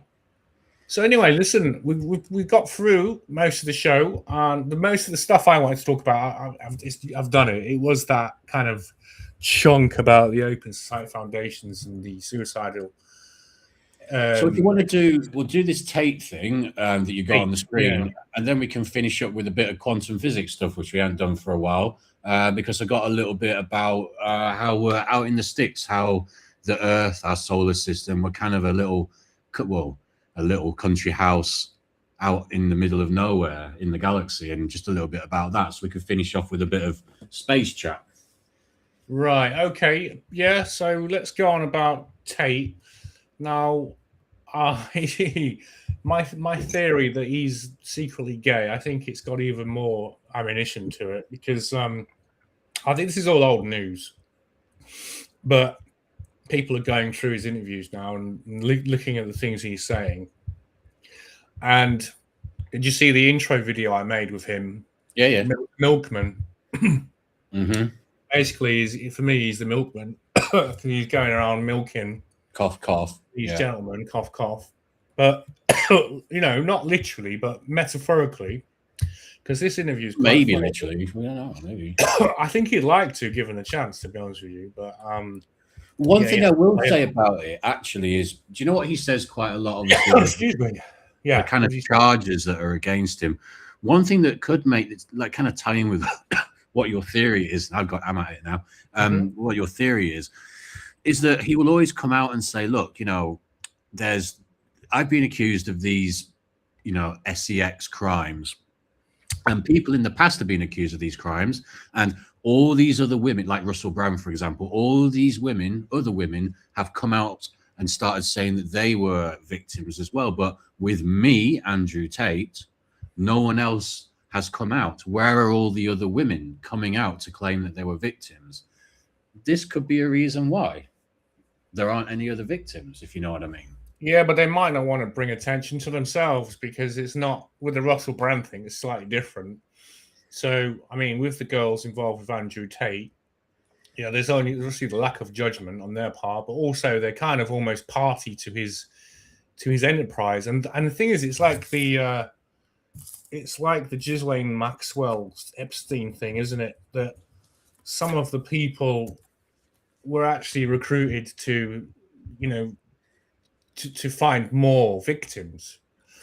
So it's that sort of fine line between a victim and an actual perpetrator, and that's probably one of the most insidious thing about people like him and Epstein, is that they sort of they implicate the victims into being part of the organization. So they acquire the guilt. He shares the guilt out. That's what I imagine anyway. That might be a reason why there hasn't been that many to come forward. What do you think? Could be. I mean, that's a fair point. I mean, it can potentially incriminate them as well, to be fair. Okay, I'm just going to play this because this is ridiculous. I mean, if I'll just play it because we can see this in its full explanation. So what I did is I unplugged their keyboards. Unplugged a new. All right, so he's talking about the women who the cam girls. Yeah, and so they're communicating ostensibly with the punters. So from me behind the screen. Ooh. So the chicks would sit there and hit a keyboard that wasn't plugged in, and me and my brother, and eventually some staff I trained, would do all the talking. Oh, the girls were just famoosers, just laughing and doing this, their titties out. And they were talking to fucking ice cold hustlers. Ice cold. This is what the Matrix fears. Yeah. Jerk off. Yes. You're coming now. I'm a hot girl. So yeah, Sneeko was quite amusingly put a good spin on it. Essentially, he was essentially milking these gentlemen with the power of his articulate and his keyboard strokes. You know, yeah. You're not feeling that. I see I am. I'm thinking this guy. He's he's bringing men to supreme enjoyment with his fluid and varied and articulate vocabulary, and I'm sure he loved it. Now that isn't something a straight man would do. Tell me. I mean, is it something as a straight man? It's not something. Yeah, I mean, it's not. I didn't know that was something that he did. I know a little bit about his enterprises, and I know that sometimes they would say stuff on the girl's behalf. I didn't realize they were doing it so regularly. Let's say. So he's a milkman. He's he's creaming off these. He's milking these folks. Yeah, I'm not going to lie to you. Yeah. Sorry. I was just saying it's pretty odd concept to sit there doing that all day. It's just building the barrage of evidence that he's a gay man who's overcompensating. I'm sure of it. I was wondering whether or not I should even say this, but I'm just going to say it. I'm going to say it very carefully. I don't have any problem with anybody's sexual preference. If you're gay, if you're straight, if you're anything else, if you're any other gender, I really don't have. I guess I got to say that too, but yeah. Problem with it. You do you. We right? I don't have a problem with it. But at the end of the day, Tate is the icon of masculinity. He's so straight. He hates anything gay. He's always talking about this is gay, that's gay. There's nothing wrong with being gay, but sexting men is kind of gay. Like Andrew Tate over here sexting men. The Matrix fears traditional masculinity. Come now. I'm so horny right now. Ha ha. We were taking their money, all of it. Anyway, yeah, I mean, things are potentially taking a darker turn, if it's possible, with this little fecker. Is it believing now possibly there's potential that he may allegedly, the internet saying he may have actually killed someone. Have you heard about that? Is this somebody who committed suicide? Yeah, no. Is that it? No? Okay, no, I haven't heard of this thing. Okay, let me just find this bit. Let me find this then. Yeah, here it is. Context? One of the customers, is it supposed to be? No. Here we go. Let's watch it here for a second. That's the reasoning behind like why some girls don't like it, because they're scared they're gonna die. I've actually seen some guys accidentally, how funny is that? Accidentally kill their girlfriends during the sex because they were choking them that hard. I mean, yeah, it's possible. I mean, it's not controversial. Does Andrew it Tate, feel like a normal, healthy human being? Yeah, look at those eyes after saying something like that. Just dead eyes. Andrew Tate has, by my count, it's been now around 10 or over 10 women have made the same allegation that Andrew Tate strangled them, choked them. Now that spans from, I believe, going back to 2012 up until 2025. So I always point this out. This is women who've never met each other, who, live in completely different countries. Some of them don't even speak the same language. And all of them have made the very same specific allegation that Andrew Tate choked them. Some of them to the point of being unconscious while they were having sex. And according to them, he continued having sex while they were unconscious. So they came back around to find that he was still having sex with them. Some of them allegedly had very severe medical injuries, which there's evidence that also allegedly includes medical certificates, photographs, all sorts of things like this. So this thing with Andrew Tate strangling women comes up over and over again, including in the new charges in the UK. And we have videos. What's up? I'm listening to this and I'm thinking, so I'm sorry, I'm not trying to downplay it or anything, but so what? I mean, like women like potentially kill someone. A lot of women like these. She's witnessed. She said she's witnessed someone. I think she was in Tate's entourage, and she said she witnessed a man, strangling a woman to death. And this is something Tate.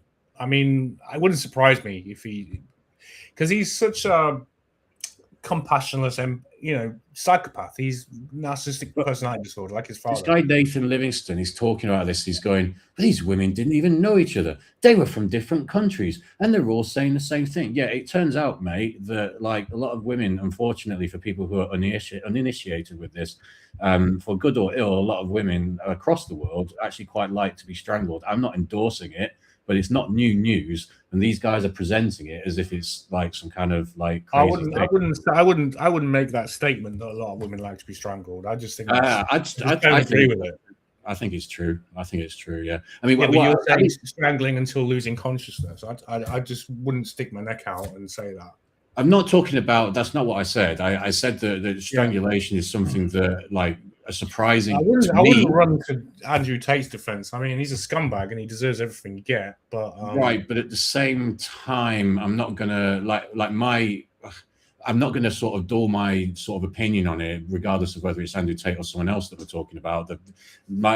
From my knowledge, and from my sort of knowledge of life or whatever, I've been surprised by the amount of women who have either said or they've intimated that they like that kind of thing. I've been surprised by that. It is a surprise. Well, there's things that have surprised me as well about women, but I won't go on record and say what they've said, because you think there's odd people out there. There's a lot of fucking crazy people out there. I mean, I once dated a feminist, and she anyway. I'm not even going to go into it. But it's like, yeah, that she's just crazy. It freaked me out. Sometimes it freaks me out what this person said. I thought you're a feminist. You're not supposed to say things like that. I mean, sex talk, but like the kind of thing that someone says and you think, why the fuck did you say that? And yeah, I've heard about women's fantasies and all that kind of, what is that stupid novel? Fucking 50 Shades. 50 Shades of Grey and all that crap. Yeah, well, there's a point that I don't think women necessarily naturally like that, but there's an attempt in the culture and the media to make women think they like that. And unfortunately, we know women are herd creatures. They love social cohesion. They love being part of the thing that's happening now. They like the comfort of social consensus. So they may even convince themselves that they like it, but yeah, anyway, I consider that degeneracy and some kind of, you go back to the 1950s. Not something that I would like. Do you think women like being strangled in the 1950s? Probably not. It's a cultural thing, I would say. I think it's a cultural thing. So I would, you know what I mean? I would be careful about. I guess what I'm saying is, of all the evidence that you could kind of make, obviously don't strangle them until they're unconscious, but of all the evidence you could sort of cite against him, I don't know. It's quite a common fetish. All right, really. fair enough. Yeah, that's all I'm trying to say, I suppose. Yeah, but don't strangle them until they're unconscious. I mean, listen, he does it to every woman. Can you imagine? I mean, this you say women like it, but it's a recent thing. It's only in the past 20 years that this kind of thing has become more common, fetishized. So yeah, well, I put that down to culture and to the current, the degenerate culture that we're swimming in right now. Well, we certainly did discuss a similar thing a few weeks ago in terms of like how pornography is just so normalized now. The idea that back in the day, you used to be a dirty old perv if you had the porn mag, but now there's OnlyFans, Jewish run OnlyFans. Oh, is it? Yeah. So it's normal. It's almost cool in a way, Well, that's it. A lot of things that are in porn, they get normalized in the bedroom, don't they? So you only have to introduce these kind of things in pornography, and then suddenly women think they like it, and all that kind of stuff. But yeah, I'm okay. The asphyxiation thing. I mean, that's more what I heard about with gay men. That's usually that's how a lot of politicians. That's how. Usually politicians and rock stars, they was involved, it's often a way, it could be a way that, was Heath Ledger, didn't he hang himself in excess? In excess guy, yeah. ESM sort of death. There was conservative politicians, weren't there, in the day, who were sort of apparently involved in self-strangulation and died. But there was a lot of that around, but it's like, that's something that was often associated with, well, not solely gay people, but for me, I always thought that was kind of extreme, though. Sort of strangulating yourself for some kind of kick. I mean, Not my cup of tea. Not my cup of tea. I mean, if you're willing to sort of risk killing yourself just to, get a bit of fizz going on, I mean, just knock it on the head and just have a cup of tea, do something else with your time, Or just knock one off. Knock one off without strangling yourself. Yeah. Yeah, no, that was weird. all about it, really. About Tate. I mean, there's a lot more about. Well, what else came out? I won't show the video, but there was just a bit more stuff that was coming out. Oh yeah, Tristan Tate. Yeah, I mean, just the way they talk about sex. I mean, yeah, there's Tate actually says at one point he wasn't trying to have sex with women. He was using sex to control them. So his sole motivation behind having sexual activity with women was almost not even the pleasure of the sex act itself, but just solely to control them. So he once said that he believes that when you're having sex with a woman when she's orgasmed, at that point you can kind of program her to do things. I'm paraphrasing slightly. I don't have it in front of me. I remember him saying in an interview one time that, you can tell her if you pick a moment, he believed anyway, that when you're having sex with a girl, and it's kind of to your point, what you're saying, he believed that when you're having sex with a girl, when she's orgasmed, at that point, you can then say something to her to get her to behave a certain way in future, because he believed that at that point, she's most susceptible to being programmed. Yeah, well, women do respond positively to intense sexual pleasure, and it definitely strengthens the relationship that you have with them if you can deliver that kind of satisfaction. And yeah, I mean, but that's no secret. I mean, every man figures that out, don't they? Pretty much, I think. But it depends on how less you're less than with men. I think. I don't think men necessarily. I mean, I can only speak of my experience, but I don't know that men with the sex act joins them as strongly as it does with women. I think for women, the sex act, and especially if it's particularly fantastic, that really does bond them to you very strongly. Bonds them to you. And obviously Tate spotted this. I don't know if it works quite the same with the men. I'm not sure. No, I don't think so. I don't think so, does it? It's quite different. It's almost like the opposite. It's almost like after the act, it's kind of like, all right, go home now. Okay. Yeah, well, okay, no comment there, but yeah, I know what you mean. I say tongue in cheek. That was there's always that thing in it though. She always wants to cuddle afterwards. There was that friend joke. Remember that one where the guy's the comedian. You want to get you with your girlfriend. You're trying to impress her. You're the comedian, right? You're being the comedian. You're being entertaining, kind of show her a good time. If a nice evening, then you go to bed and you have sex. You want to go to sleep, but she wants the comedian back. She wants that guy back. But you've done all the work, and you just want to go to bed now. And you turn over and face the other direction against the wall and say goodnight, love, and that's it. Off you go. But she wants the comedian back, and that's it. You kind of have especially if you're interested in continuing things with the woman in a relationship or long term or whatever. You have to be a bit careful in that moment. You don't, like you say, you don't turn the other way. And then she's all like, why are you being so cold with me? And it's not being cold. Just want to go to bed. I'm tired. I just want to go to sleep. I'm tired now. You know what I mean? I don't want to stay up talking for Yeah. So pillow talk is sometimes good, but yeah, I don't know. Anyway. Maybe it's an age thing. I find it. Yeah. Anyway, maybe I shouldn't comment much further on that, but there we go.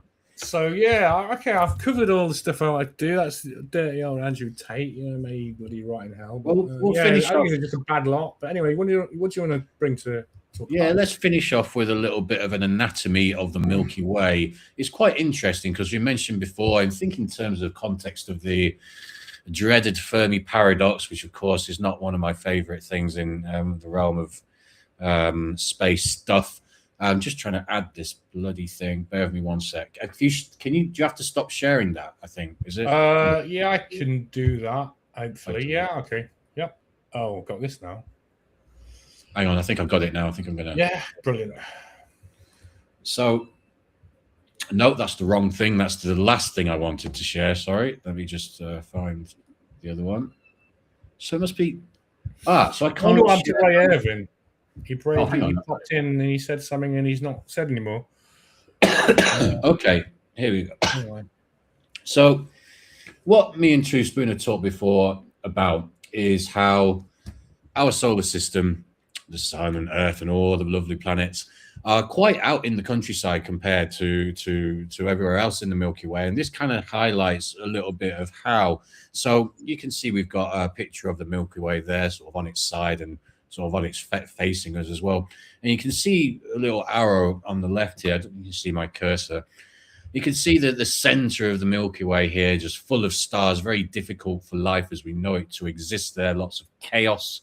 But as you come further out, you get more opportunity where things are a bit more spaced out to get planetary formations and proper formations without kind of like the craziness of everything being too compacted.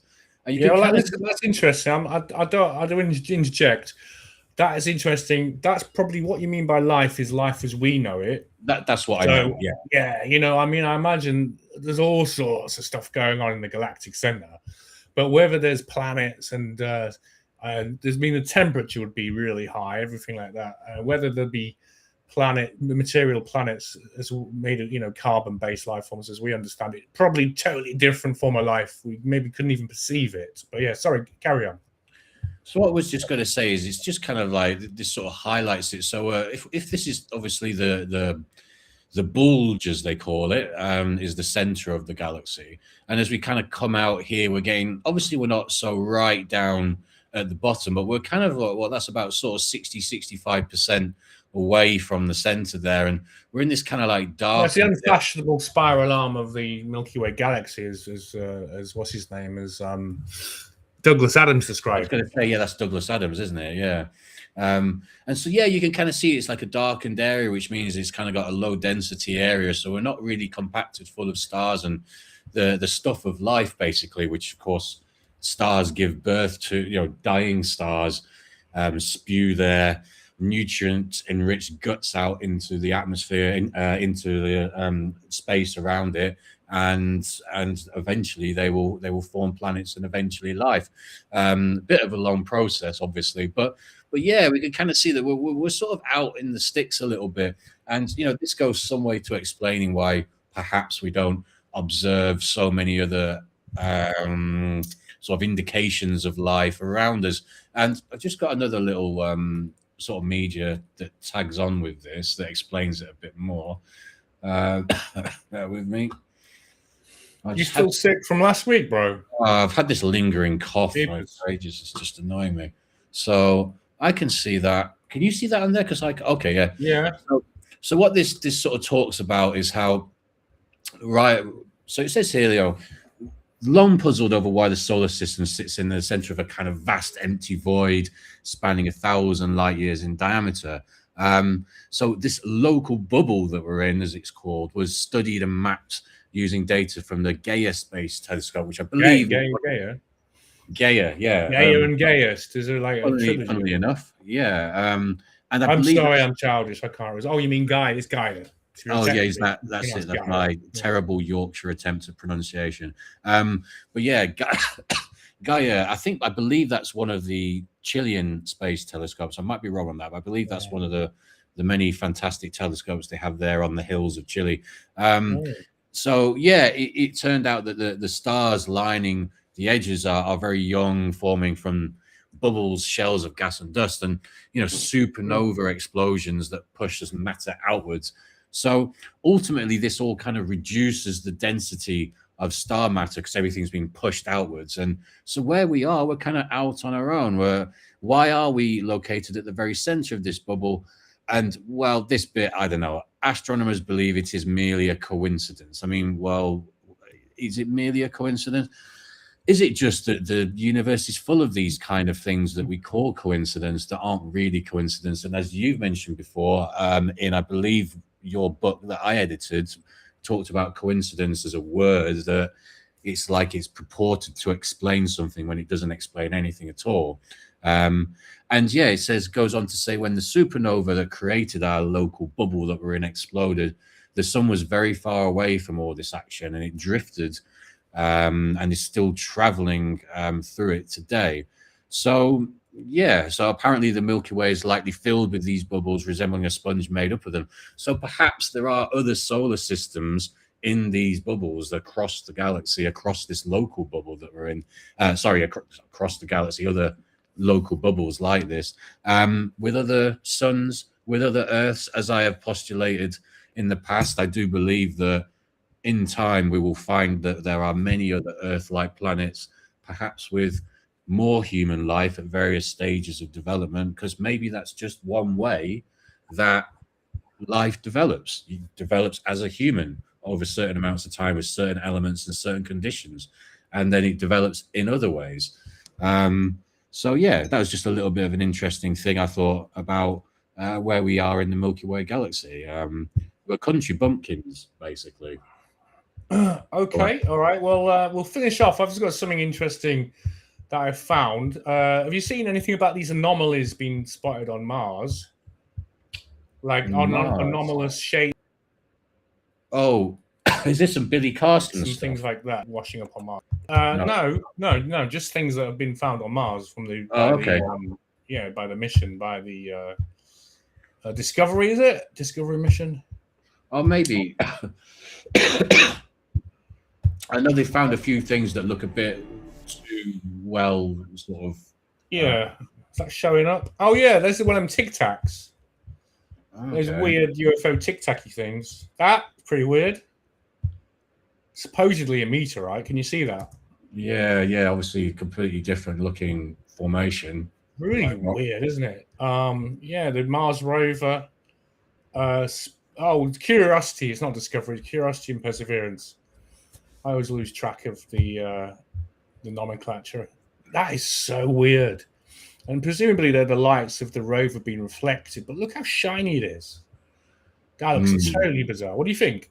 Well, it's just, I mean, I think meteorite's probably the best bet. It just looks so different. It just looks so randomized there. It doesn't look like a meteor, does it? I mean, the thing is as well, Mars's atmosphere is much slighter and thinner than ours. So meteorites usually turn out to be quite jagged and irony, usually like that, and that's with our strong atmosphere. So for something to end up like that, it's just so odd. It almost looks like, I mean, mate, yeah, gosh, I mean, imagine, think about it. Like, you know, if that was an alien artifact, and it was even an image of an alien, it was like it was a carving of an alien face. We wouldn't even know, because we wouldn't know what the alien looks like. You see what I mean? Because I'm looking at that, I'm trying to do that pareidolia. I'm trying to associate it with something I know. It's making me think of ancient Greek or Roman carving, like a bust, like a head. Yeah, like a statue, kind of like. It does look like one. But what if it was like something that had a familiar shape to this alien civilization, but we don't recognize it? It's totally weird, mate. I mean, UFO stuff I usually debunk it. But this stuff I find is quite interesting. You know. Well, of course, we haven't scratched the surface. We've barely scratched the surface of our own planet, let alone Mars. I mean, we keep finding things that are older and older, buried deep in our own planet. So, let alone what we're likely to find once we start being able to excavate properly on Mars. I mean, there's some potential there. Imagine we start finding fossils. Imagine we start finding architecture. You know. I don't know. Maybe we already are. I mean, who knows? This is a weird, regular geometric tic-tac shape. This is all without any fanfare. I believe these things are just being spotted by people going through the footage, and they've thought, look at that thing. Yeah, that's very. That's really weird. Smoothed but out. It's like it looks familiar, but almost it looks like a loot or something. But obviously it isn't. But it's like, what if it was, and it's vaguely familiar to us, but what if it was like, it's an alien shape? It's something that's we can't account for that, you know, for the shaping of it, for the form of it. It's so odd, and So in the it title, looks it's alien, saying- man. It just looks alien, right? So in the title, it's saying even NASA doesn't have an explanation. I mean, have NASA even tried to explain it? Are they just trying to say, look, these are just different rock formations? I don't know. Have they even tried to explain it? Yeah. I'm not sure when these things. When were they? Where are these pictures from? Or this is like a collection of Curiosity's time on Mars. Curiosity's he's sort of deceased now, isn't it? It just turned off, didn't it? About was it a couple of years ago? Yeah. Okay. So that's pretty cool. So I'm always those things. kinda Helpful get- arrow there, like we didn't know what we were looking at.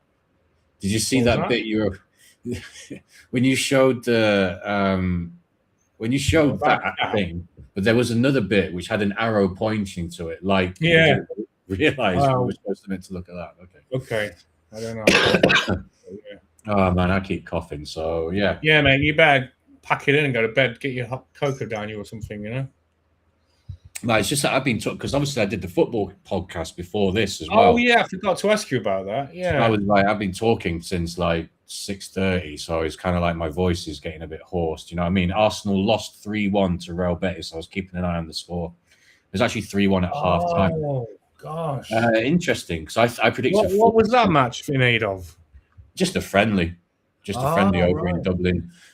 Dublin is actually the birthplace of Patrick O'Connell, an Irishman, obviously, who is the only man who ever won a league title, a top division league title with Real Betis in 1935. So Betis only won La Liga title in their entire history, and it was won by an Irishman, funnily enough. So Betis went on Monday. They donated a big bunch of money to the family and their charity, and then they played Arsenal today and beat them 3-1. So They haven't spent a lot, have they, Arsenal, I believe, on the transfer market? They're just about to 30 million? secure 75 million purchase of Bruno Guimaraes from Newcastle. Oh, okay. But yeah, Yeah. apart from him, we've signed Solis from Club Bruges, who's a left winger for 40 mil. Apart from that, nothing else. We kind of need to sell a lot, to be honest with you. The problem with Arsenal is they buy these. It's not even the amount we buy players for. We put them on ridiculously high wages, and then when they fail, and we need to get rid of them, no one wants to take them because no one will pay 260 grand a week for them or 190 grand a week, whatever it is, when they've proven to be failures or they're injury prone. So that one of our biggest problems is actually getting players out the door and off the wage bill, which would then enable us to spend more money on bringing players in. So I don't know. There's somewhere in our system, the way we purchase players and we set up like the wage structure, it needs to be looked at because it's kind of ridiculous, really. We're buying players from teams, tripling their wages when there's no competition. We're buying players who, we bought this player, I won't go on about football for ages, but just to say, as an example, we bought this player, Noni Madueke, from Chelsea.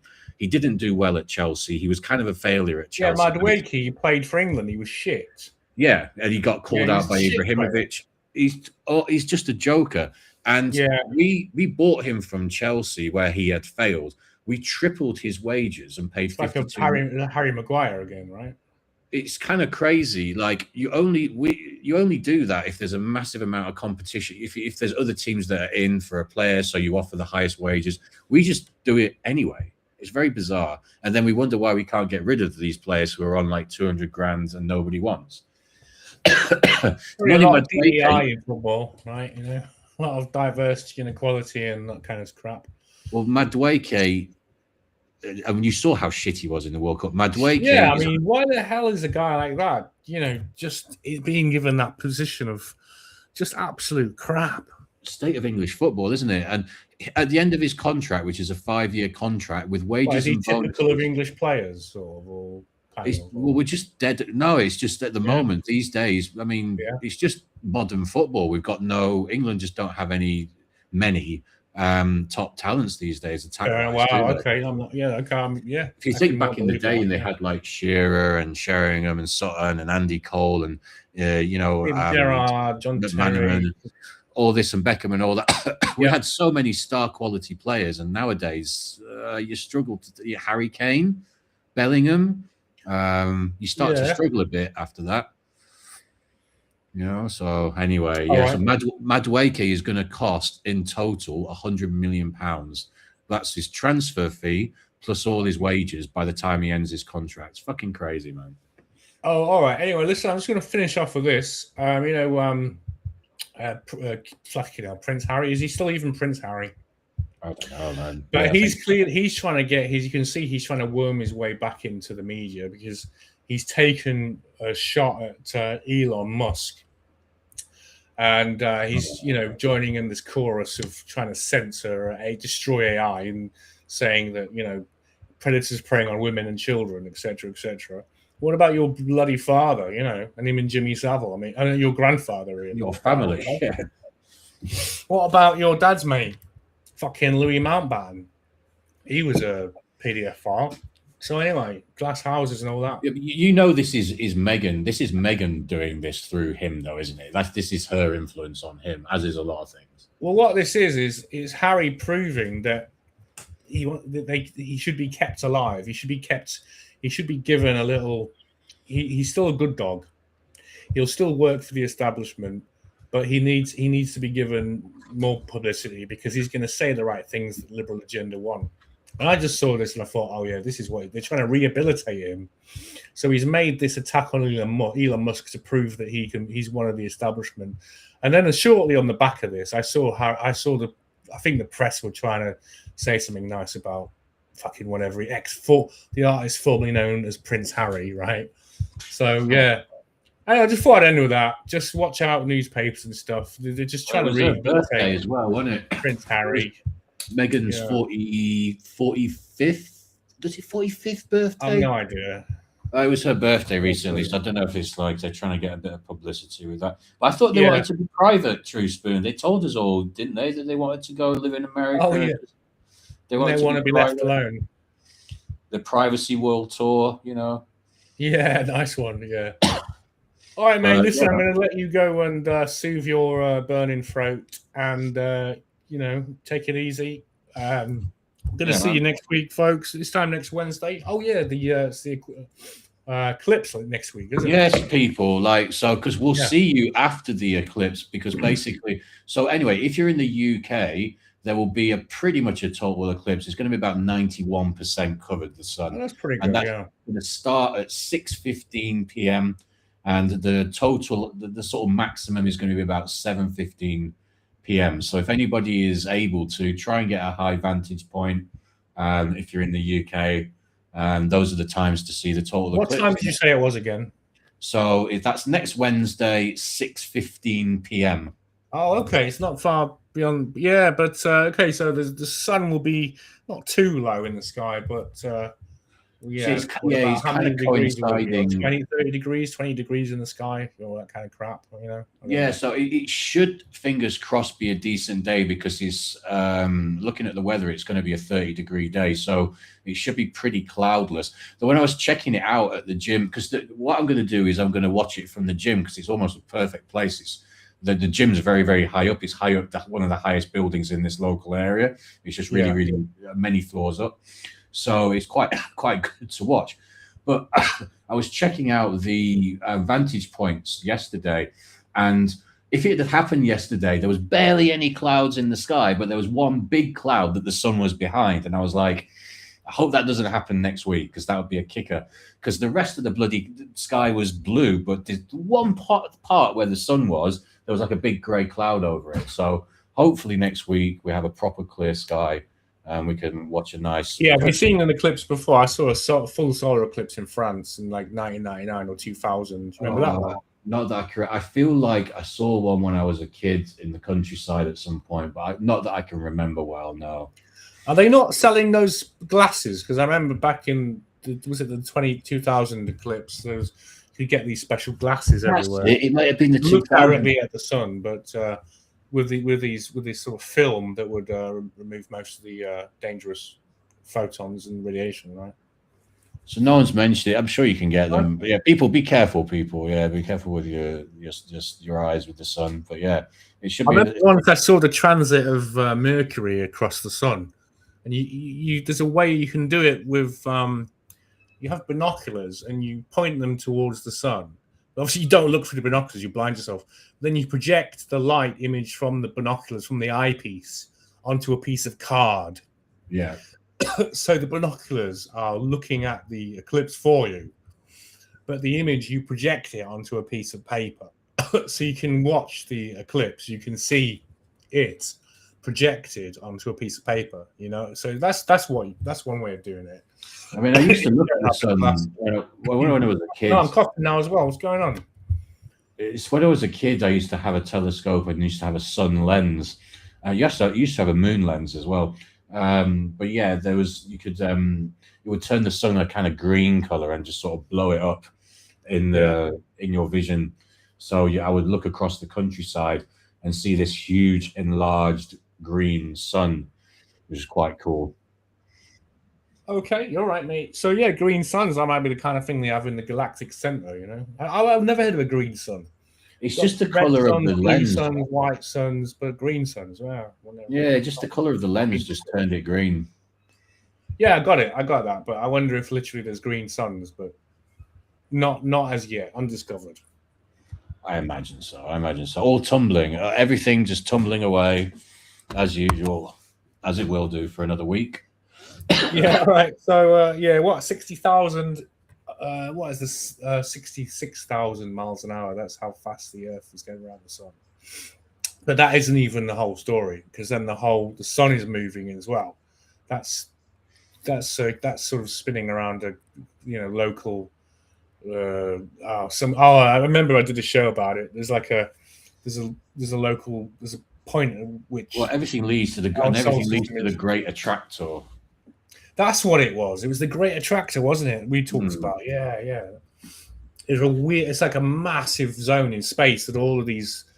It must be all of these star systems are all sort of spinning around in much faster than 66,000 miles an hour, because at every level up the speed increases exponentially. So I mean, we're moving in multiple directions at potentially hundreds of thousands of miles an hour. So we're tumbling and spinning and all at the same time. It's pretty cool. Yeah, man, it's the wonders of the universe. What can you say? Looking out the spaceship window at the night sky. Yeah, I like that image that you thought of last week. Remember that window? Oh yeah, that's what I always thought. Like just looking out. I like that, to be honest. All right, mate, we're going to wrap it up. So we'll see you guys next week, and all the best, and enjoy the partial solar eclipse if you get a chance. But do not look directly at it. Use the binoculars and the paper method. Yeah. See vision saving tips from Truth Shock this week. Yeah. Health tips as well. We bring a kind of variety of advice to the people. Try and do a bit of everything, don't we? Eh? Okie dokie. All right, we'll wrap it up. All right. See you guys. All right. Cheers, then. See you next week. See you in a bit.